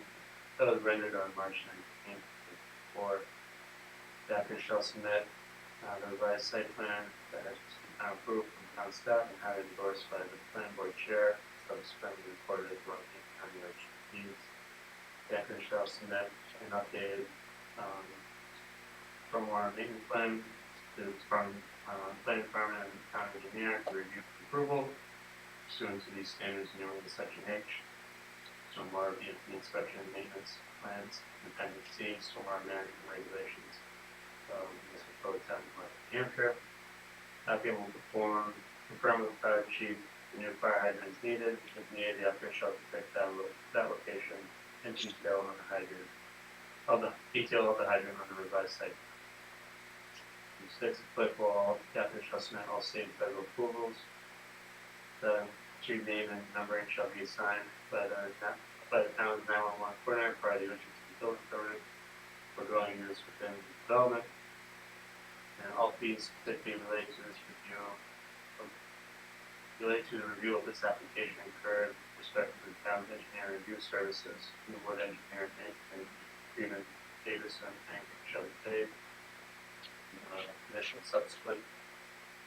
Following conditions subsequent at very low must be met prior to the commencement of construction. For 1, prior to the pre-construction meeting, the applicant shall submit an updated construction schedule to the Department of Planning and Development. And 2, prior to the pre-construction meeting, all erosion control measures must be in place along with appropriate lighting and law, open and clearing, grading. 3, prior to pre-construction meeting, applicant shall enter into agreement, professional services, budget compliance during construction. Plan boards and approved plans. Number 4, the applicant shall have a pre-construction meeting on staff. All conditions self-employment and right below must be met during construction. Dust mitigation and roadway clearing within the public right of way must be performed weekly or more frequently as directed by the Director of Public Works, building official of the construction process. Developer agrees that the normal working hours of construction, 7 a.m. to 9 p.m. Construction activity shall be limited as found in the town of Newmarket noise ordinance. Is that in our code? No, it's written. Yeah. If I can get a guy stay until 7. It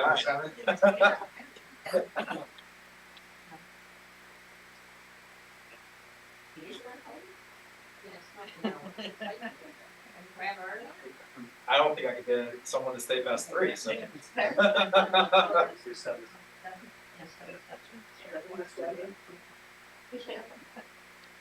just one here. The developer shall inspect and clean out any catch basins and inlet protection at the stabilization structure, at the site stabilization structure. Yeah, should that be ongoing? Yeah, that's during construction. 4, should any site construction occur within the public way, railroad street, or 152, so as to interfere with local traffic, contractors required to quoting the market police department to ensure that flow of traffic is not disrupted. Needlessly restricted. Number 5, the applicant shall assure that no erosion on the site shall occur within the which will cause deficit of soil, soil and sediment into any wetlands on adjacent properties, public ways, except that normally it's ancillary to the construction. And the following conditions subsequent and enumerated below must be met prior to the issuance of certificate of occupancy. Applicant shall submit applicable impact fees in water, sewer, development, charge fees.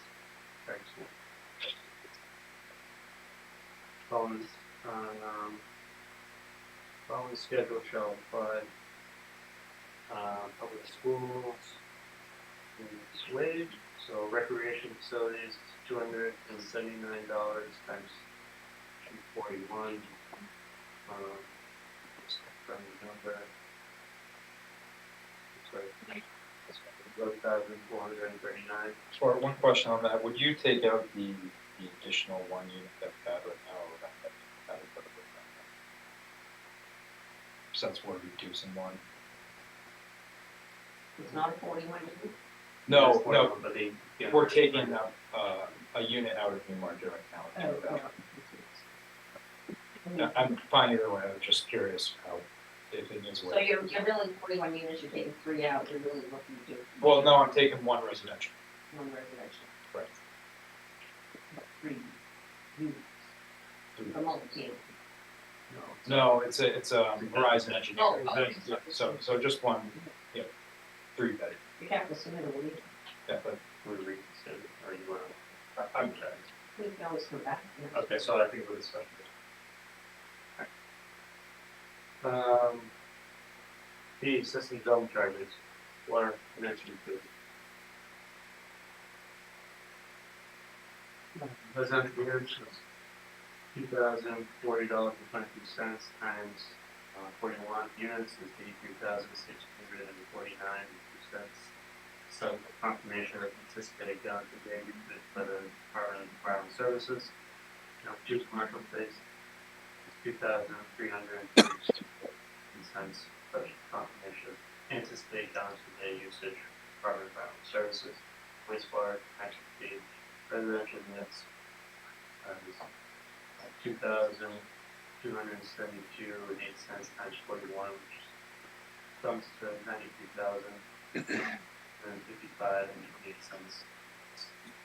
The sum is subject to the confirmation of anticipated gallons per day usage by the Department of Environmental Services. 2 commercial space, $2,610. subject to confirmation of anticipated gallons per day by the Department of Services. Yep. Following conditions subsequent and Newmarket Road must be met prior to the issuance of the last certificate of occupancy. Natural plan for civil and stormwater elements shall be submitted for review and approval by the town of Newmarket or its designated in order to determine the plan to the planning board's decision. 2, the applicant must submit a letter from the project and state that the improvements constructed as shown on the plan, extension complete the decision as endorsed by the planning board. Those are the conditions. All right, does anybody have any comments or revisions or additional I think, conditions? I think you wanna make sure that it's clear on the changes to the, site plan.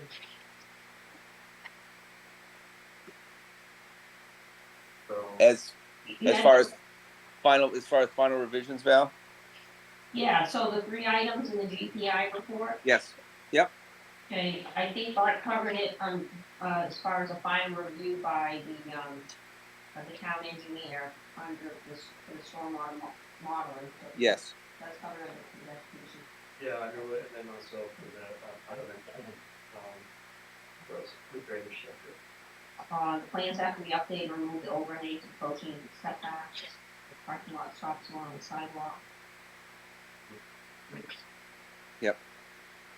Yeah, Val, I think Bart's condition number 2 addresses that with, his approval and the town engineer. They're not gonna sign off until Underwood and GPI are happy. Right, I think he covered the issue with the stormwater stuff. Yes. Yes. And then, yeah, it does say town engineer, and that's. Yeah, right. Yep.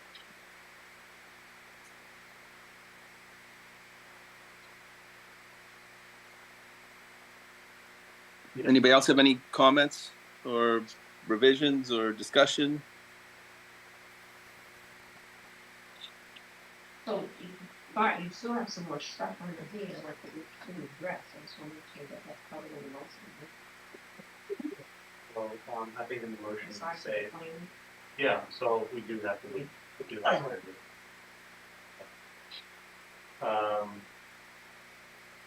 It's a universal waiver we're gonna get rid of, so I don't think we need it written. No, I would just, So that section is scale, so someone wants to make a motion for a mill rate. I'll make a motion for second, that's a waiver. Okay. second. Is there a second? Yep, Val seconded. Okay, all right. Any discussion? Hearing none, all those in favor say aye. Aye. Those opposed say nay. It passes unanimously.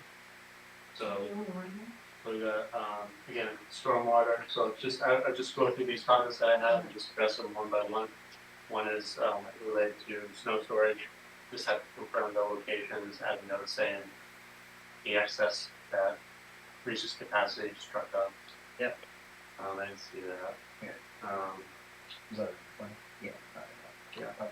Or it sounds like it's already. I think that was, See it. yeah, I think we hit some note, well, on the, I forget the sheet name, but we added a bunch of notes since the last one. But I think just covering that, just Yeah, already that. yeah, we can point it out, yeah. Yes.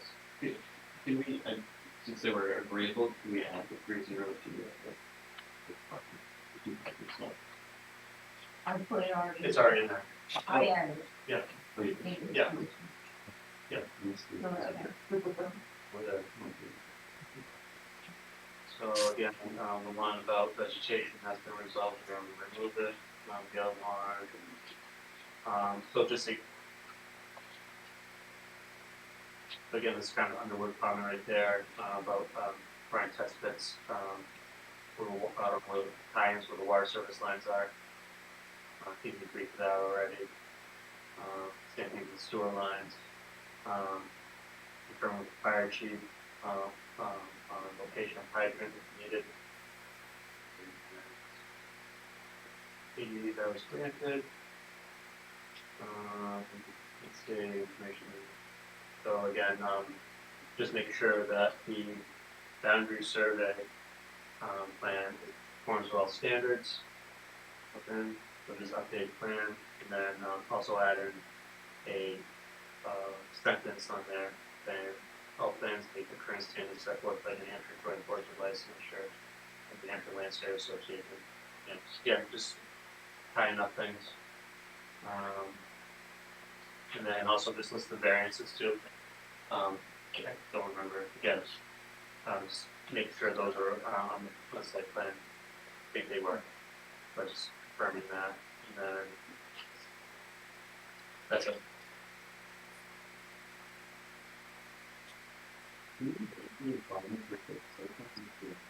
Hey Jeff, could you lean into your microphone a little bit more? I'm having trouble hearing you. Sorry about that, Eric. I was asking if we could waive the requirement to report the site plan now, or if we have to wait for the applicant to ask. I thought. I think so. In my opinion, fair, if I may. I know we did one. I think we're about to change that. So it's either now or later. If the applicant's gonna come back, potentially. So Coming back with a revised site plan. yeah, For the overhangs. yeah, Really old. special use project too. Hey Bart, can we just add the condition to the approval that if by the time the final plans are ready for signature, the that regulation has changed, it won't be required? Yeah. I'd rather not, actually. I think I'd rather you waive it. I think that's cleaner. Okay. You know,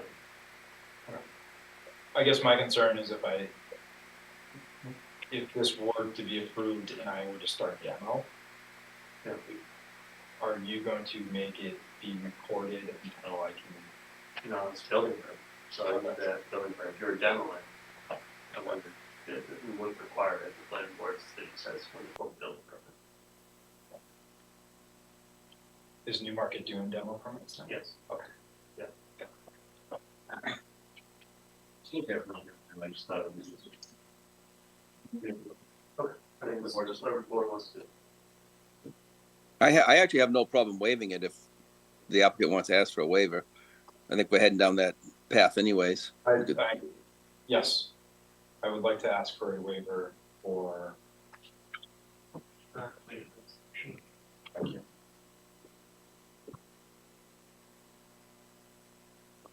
What's the pleasure of the board? Does anybody want to make a motion? Yeah, Bart's just looking up the actual regulation. Okay. I'd make a motion for it, and I would require that they supply that all of the stamped final plans, if we require hard copy, but also in the joint form. 503. Like to request a waiver for 503. Appendix B. Appendix sense. Say. Thanks, yes. Recorded. Recorded. Yes.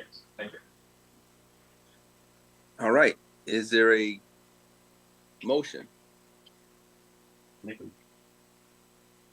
I'll second. Motion is made and seconded. Any discussion? Hearing none. All in favor of granting the waiver, say aye.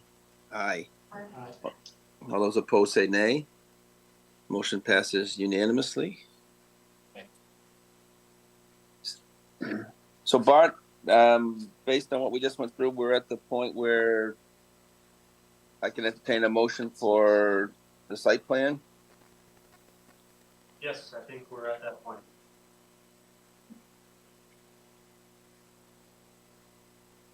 To be clear, because the way this is noticed, are they actually requesting a boundary line adjustment? No, it's a merger, so.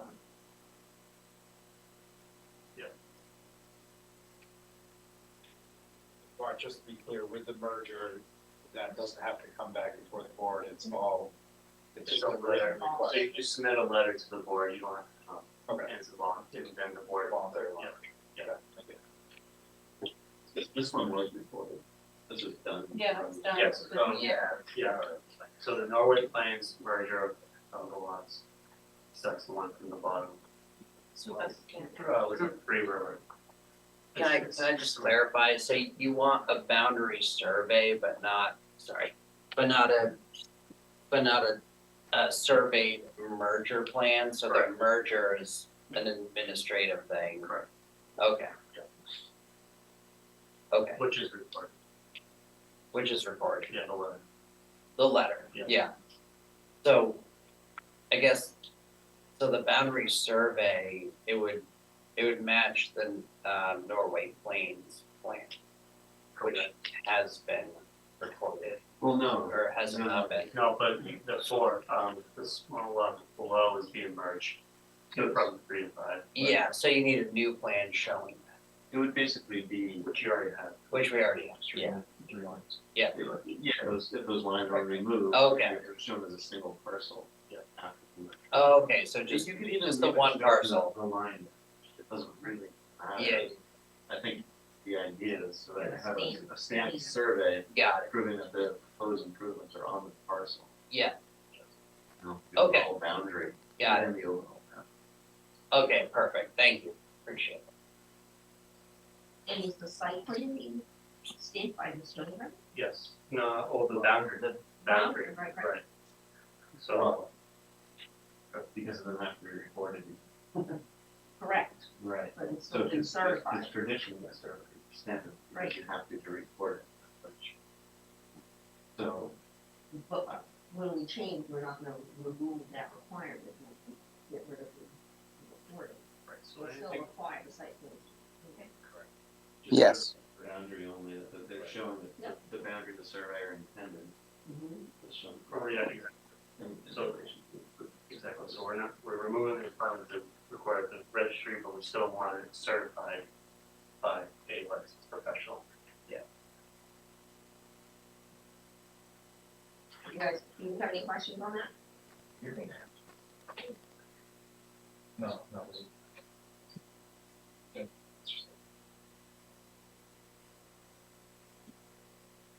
We don't require you to come bring a plan for us.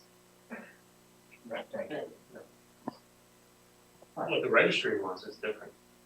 But what the attorney wants might be different. But you don't have to come before the planning board to merge the law. Plus voluntary merger.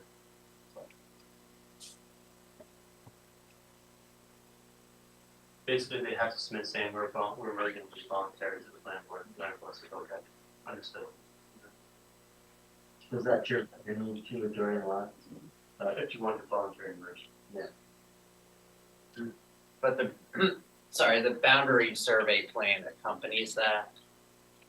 Like our stamped, doesn't have to? You can merge, my understanding, if I own 2 lots and have abut each other, I can merge. Yeah, I just did, Yeah. I just did it in Somersworth, and we just sent a letter. Yes. Okay. I guess I just wanted to clarify, I'm sorry to beat a dead horse, but the Norway Plains, you know, they did the boundary, so you still need a certified boundary plan from Horizons Yes. to be able to, The Norway Plains getting certified to the full boundary of 4138.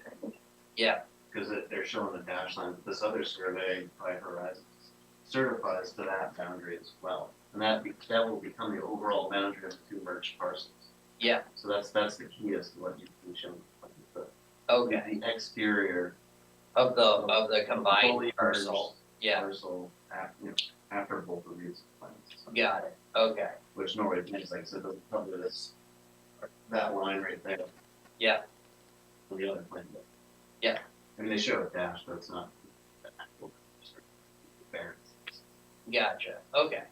So from an administrative standpoint, we would supply the certified survey drawing and then the lot merger application No, notice, yeah, kind of in tandem, I suppose. That. They don't have to be. They don't have to be.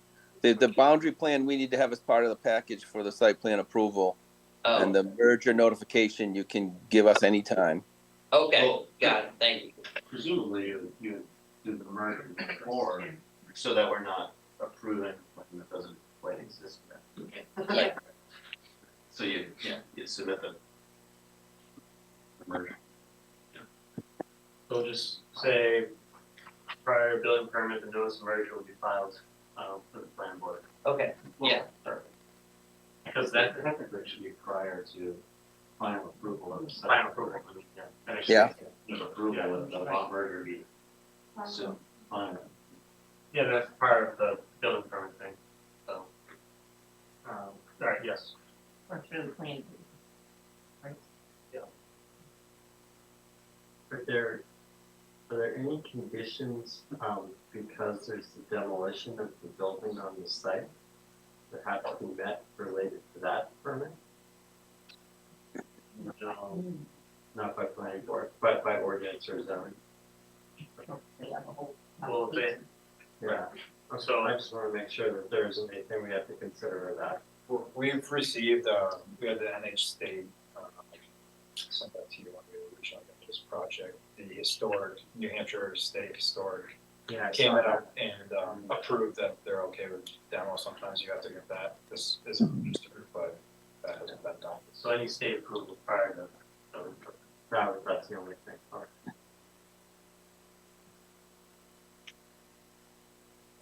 All right, does anybody else have any other comments, revisions, additions? Hearing none, I'll entertain a motion.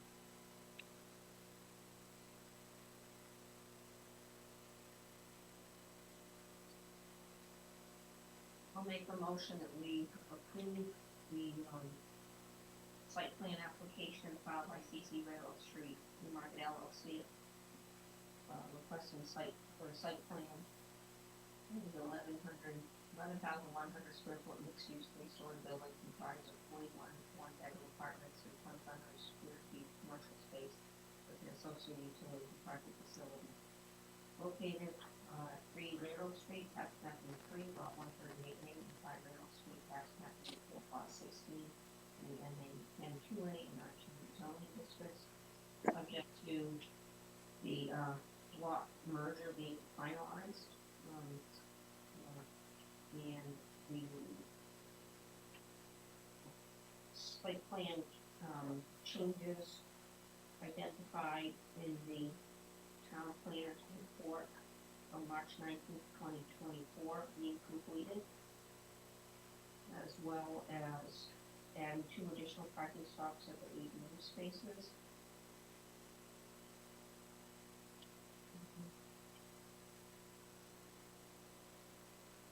And changing the time period for, under subsequent, condition subsequent, the time period of construction from 7 AM to 7 PM. Eliminating the public school impact fees that they will raise. Correcting recreational facilities to go from 30 units to 41 units.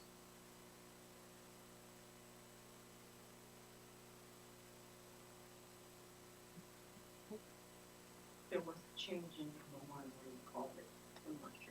Yeah, I think just, it's not boundary lines or. Yeah. Oh, and the Adjustments, the naming. Yeah. Yeah.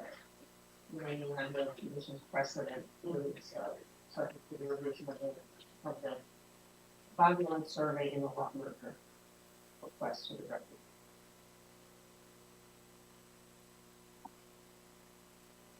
Is there a second?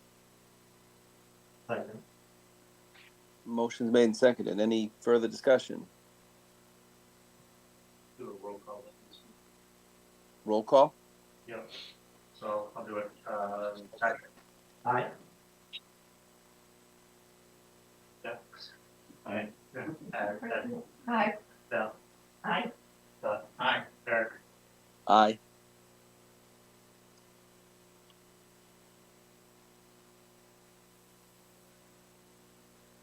Motion passes. Thank you. Passes 6-0. Thank you all. yeah, thank you. Thank you. Good. Was there any talking about the vesting period? Oh, yeah, we have to do that, yeah, that's it. 12 months. You're very nice. It's very serious to the appeal. Well, if I have to register it, kept, Well, you don't have to report the site plan, so that's a good 3 months. Alright. Want me to read the vesting? Or- Yeah. Okay. So this is the proposed vesting. And I'll adjust it here. The site plan approval shall be deemed to have lapsed 48 months after the date of approval unless active and substantial development has commenced within said period as provided by RSA 674:39. For the purpose of vesting, the site plan approval shall be deemed to have temporary vesting rights for a period of 5 years after the date of final approval of the plans, provided that all site improvements and buildings foundation and exterior are constructed within 36 months after the date of approval. Permanent vesting shall be granted upon substantial completion as shown on the plans and conditional approval of the March 19, 2024 meeting. Potential completion shall occur after grading of the buildings constructed are completed along with the installation of supporting infrastructure, parking, water, sewer, drainage structures, underground utilities, and landscaping.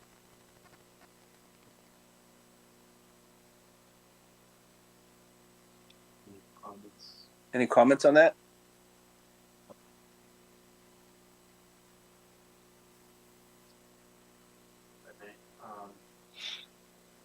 The applicant, is 36 months for, to, let's see, get site improvements in buildings, foundation, exterior construction under 36 months. I'm not sure of the timeline. Yeah, that won't be a problem. Okay, Yeah, especially if we can work till now. okay. Lost that one.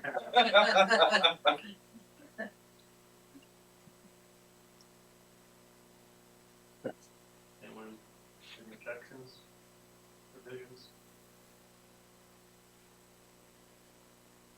Nope. Sounds good to me.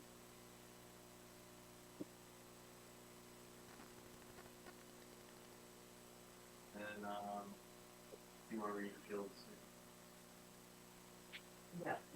This conditional approval, 712 representation from statements made by the applicant may be in the planning board during the review process. Any appeal to the planning board decision pursuant to RSA 677:15, any person aggrieved by any decision of the planning board may appeal that decision to the Superior Court within 30 days after the date upon which the planning board voted to approve or disapprove a site review application.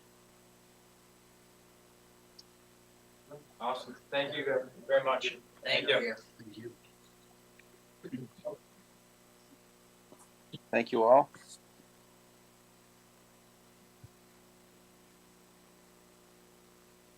All right, next on to Chairman's report. Can you guys hear me, Bart? Yeah. Oh, okay. No worries. Chairman's report, I guess I'll just wait for you, Bart. You can update everybody on the master plan work we're doing. Yeah. Yes, so this past Saturday, we had a community event. There was a visioning session, some of you came, it was great, thank you for checking. And it was a really good turnout, there were about 60 people there. And there was a lot of great discussion, good facilitation on housing, open space, land conservation, and also like developing a common vision for the next 10, 20 years. Really great questions, good interactions.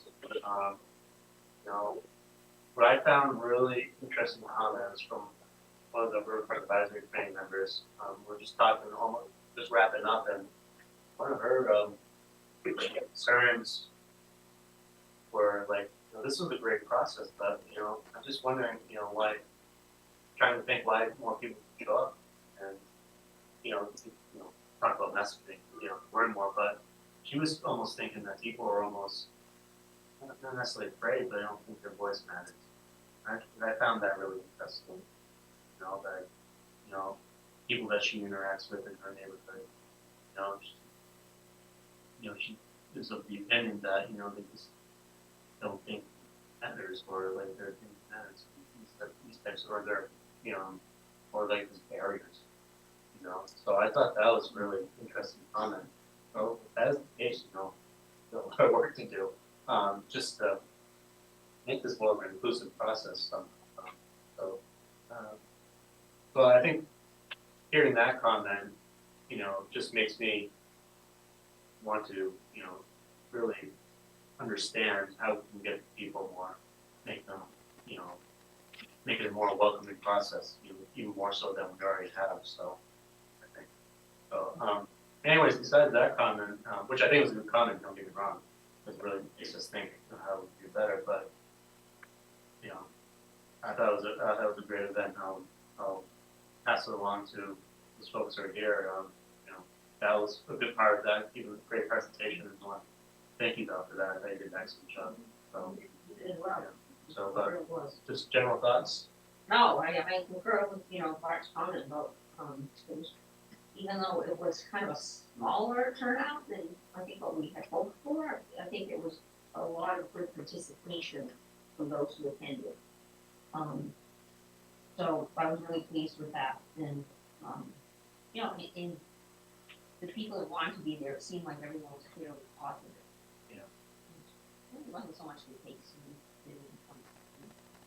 it was, even just, I think people were, and they were very, when I say participatory, and just all the exercise. So the way that Art, along with, Stratford Regional Planning folks put it together was excellent. And it ran smooth, the idea of having, people be able to with families really worked out well. Awesome. Sure, Amy. Yeah. Great job. Jeff? Oh, yeah, I did attend as well, and, I concur with the statements, and for the comment part, that you received, I agree 100%. I mean, I just got voted by far more people than I've ever met in town or know in town, right, planning board, and I couldn't possibly understand or know their visions for this. Years. So this was a chance for folks, for their voices to be heard and have input on it. It would be great to hear or see your that. And I think at that point, because especially on when we have, let's say, contentious or, a lot of public influence of an application, the zoning doesn't occur at the application phase. So a lot of times, and I don't think, many people in the public, or outside of the development world understand that when the application is being presented to us, it's being presented relative to the regulations we have on the books. And it may not be something we all like or agree with, but if it meets the applications, what the actual regulations are, our hands are pretty much tied because those are the regulations that we've adopted. So there were so many comments, I think, particularly that came out of, one of the more recent, applications, because it was great public comment was, yeah, a lot of valid comments. So we need to be really looking at the zoning, let's not blame applicants for bad zoning. That's our job. And getting the input from the public to understand what the public wants, the next part of that, part of the master plan, is to start updating and reviewing the ordinances to reflect, what that master plan is looking for. I think that, I'm not 100% knowledgeable of the process, but my understanding, correct me if I'm wrong, but the reason we have a planning board, zoning board, and are able to under state law is that we have a master plan. So that was a precursor to even the boards even being here. So like, people don't have that civics background to understand them. Have to have this document. That's the guiding document for all of our regulations in town. We have to turn to it with guidance. And we won't be here necessarily, in 5 years, it could be a different maker forward. And we're trying to leave the guidance for folks when the time is right. We gather every 5 years. No, So it's it could be a civics. I think- issue. yeah, and also, Into the city. exactly, and also the capital improvement program is based on this, being this. So, again, improving that infrastructure, saving that infrastructure, it's critical, and that only happens if you have it.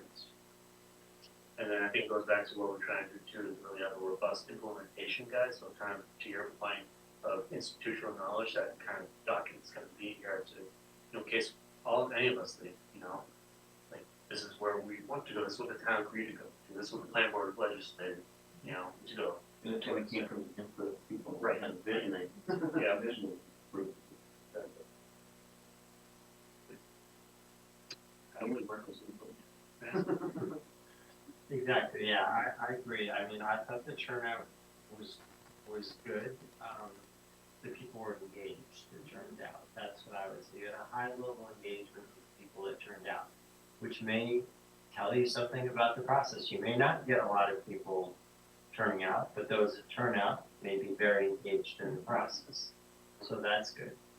I don't know if there's a way to reach out more to people. One thought I thought the boards that we had with the maps that showed different things about Newmarket were drawing people in a little bit. I don't know if we could post those out here in the hallway, where people walk in to register their car, do their payments. They might see it, they might engage with it, they might at least start thinking about the master plan, because that really lays it out. Like, here's what our town looks like on a map. If you want to have input in it, into what the future is going to look like, here's your opportunity. And then we have something that tells them about how to be involved in the master plan. But overall, I thought it was great. I think you guys did a great job. I learned a lot. If you didn't get a chance to see this, but I think that's only you, Abby, everyone else. And Eric, the Stratford Regional Planning Commission put together a great community snapshot with a lot of data. So I would encourage people to look at that. I thought there was a lot of great ideas that were brought up, so I look forward to more. And I saw people from every group. So there was people from there were people from the planning board, the conservation commission, budget committee, town councils. Is there anyone from the school board there? Zoning board. Zoning board. Was anyone from this school board there? One person, okay, good, and then the Riverfront Advisory was there, so I thought it was good, turnout for people involved in town government, so that's good too. Well, quick thing, if that's okay, it's an open forum on Facebook and whatnot, but the town posted something on Facebook about that, somebody responded, why does the town have to change, essentially, is what they're saying. And I think that was made an interesting insight in how people feel like the boards are here making change. Like, we're not making change, citizens own land, and they're making change. People coming. We're trying to guide that change for the vision of the citizens now, right? And into what they see as the future. So the boards don't make the change in town. They work with the regulations to help guide citizens through their projects that they want to create in town. And the regulations crafted by the council or food commission. So it's just so folks know, we don't necessarily make the change in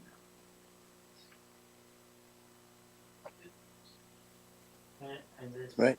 Val pointed out in her presentation, there's a lot of projects that have been recently completed that were actually approved quite a long time ago, before most of the people who are probably in town government today were involved or even living in town, so. and even better, to Val's point, is that the regulations have changed significantly since then in a lot of, and so people, I can't believe you allowed that. Well, back then they used to, but due to the fact that we had changes in the master plan, changes in regulations, and you can't necessarily develop like that anymore.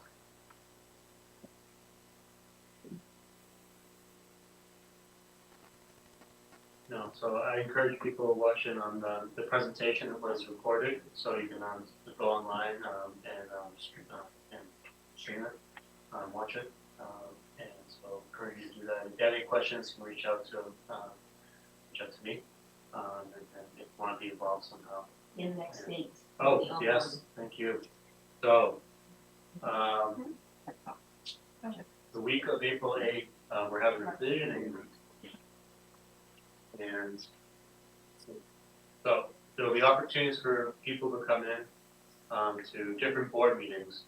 So the idea here is to try to get as much public participation as possible. So on April 8th at 4 p.m., you can go to the Riverfront Advisory Committee, to just, so again, just talk about visioning. So this is all about where we wanna go 5 to 10 years, so it's kind of more broad-based, discussions.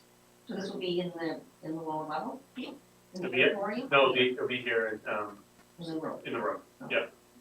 So if we get a bunch of people. People will physically come in, get Right. everything. So yes, so we'll accept any form of communication. Basically, kind of want to write a letter, or email. We encourage that, in case you just can't make any of these meetings. So, well, actually, I might, it's a good idea. So I might, anyways, please send us, your vision. And then, April 9th, planning board, 7 p.m., same process. And then April 10th, master plan subcommittee, that's at 5:30 p.m. And then April 8th at 7 p.m. at the Conservation Commission.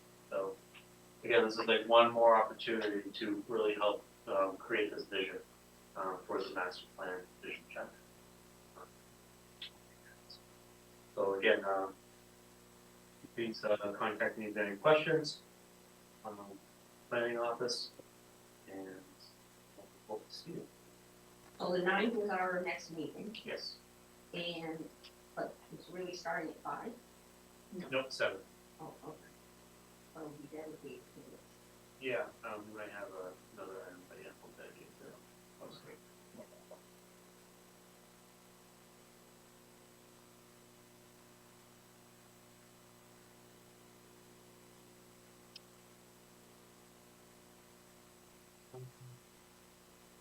That's all I have. Anybody else have any, Scott, any committee or whatever comments, reports? Last town council meeting, it was really quick, we dedicated the yearbook to blooming Newmarket. And, just as a information, between the police station and the Sunrise Sunset Center, on the police station side, there's a wall with block, like 3-4 feet tall. We're gonna remove that wall and turn it into a slope up to the Sunrise Sunset Center because the wall is falling down. And the key thing that we wanted to point out is, we have this idea that we're gonna extend the police station over into that area, and get rid of the Sunrise Sunset Center. And this is not part of that. This is simply because the wall is falling down. That's it. Thank you, Scott. Anybody else have any committee reports? I throw out one quick from the Conservation Commission. We had a great presentation from Lauren White, UNH grad student, who did a journal study for basically on road mortality. Essentially, is what she focused on. She focused on a couple of culverts in Newmarket, and found one of them to be one of the worst or incidents, we'll call it, that she studied. She studied a number of culverts around Rockingham. I think a big thing for the planning board for the town there, right off the bat, would just simply be that it would be very beneficial to turtles in movement during their most active time, which is April to July, and maybe a little later in August, to not do like a major road project with like wetlands and whatnot, or redo the shoulders of roads during like April to July or August time frame, maybe kind of September. Best thing is movement. I mean, she really said their active season ends in October, but it might be a little bit earlier. It's hard to say construction in October. Yeah. in March. So, but yeah, that would be beneficial. Good. Excellent. Anything else? Do you have anything else to add, Bart? Yeah, so we will be, planning board will be, I'm working with our other consultant for the form-based code, the rezoning. We're reaching out to community members, who will be affected by that zoning change. We're gonna have events at the mill space on, April 17th and 18th. So basically we'll be reaching out to local builders who would be doing these projects, the residents themselves, and really try to understand, one, especially the residents, what they're comfortable with the landscape, so we just want their input. Because, the whole premise upon this zoning change is through design, really. So, we wanna make sure that, any type of zoning reform that would be proposed, has a lot of buy-in as much as possible from the communities that will be affected, neighborhoods be affected. So, we're gonna be doing those, planning board definitely invited to that, we'll be, stay tuned for more information on that. But, it'll be a 2 days then, for that, process, and then, I'm gonna meet with her, Ivy, next week, to discuss, post that, what happens, then, I think by May, June, we'll start looking at the, draft language. Definitely. So, Awesome. Yep. Awesome. That's All right. Anybody else have anything they'd like to add? Anybody want to make a motion?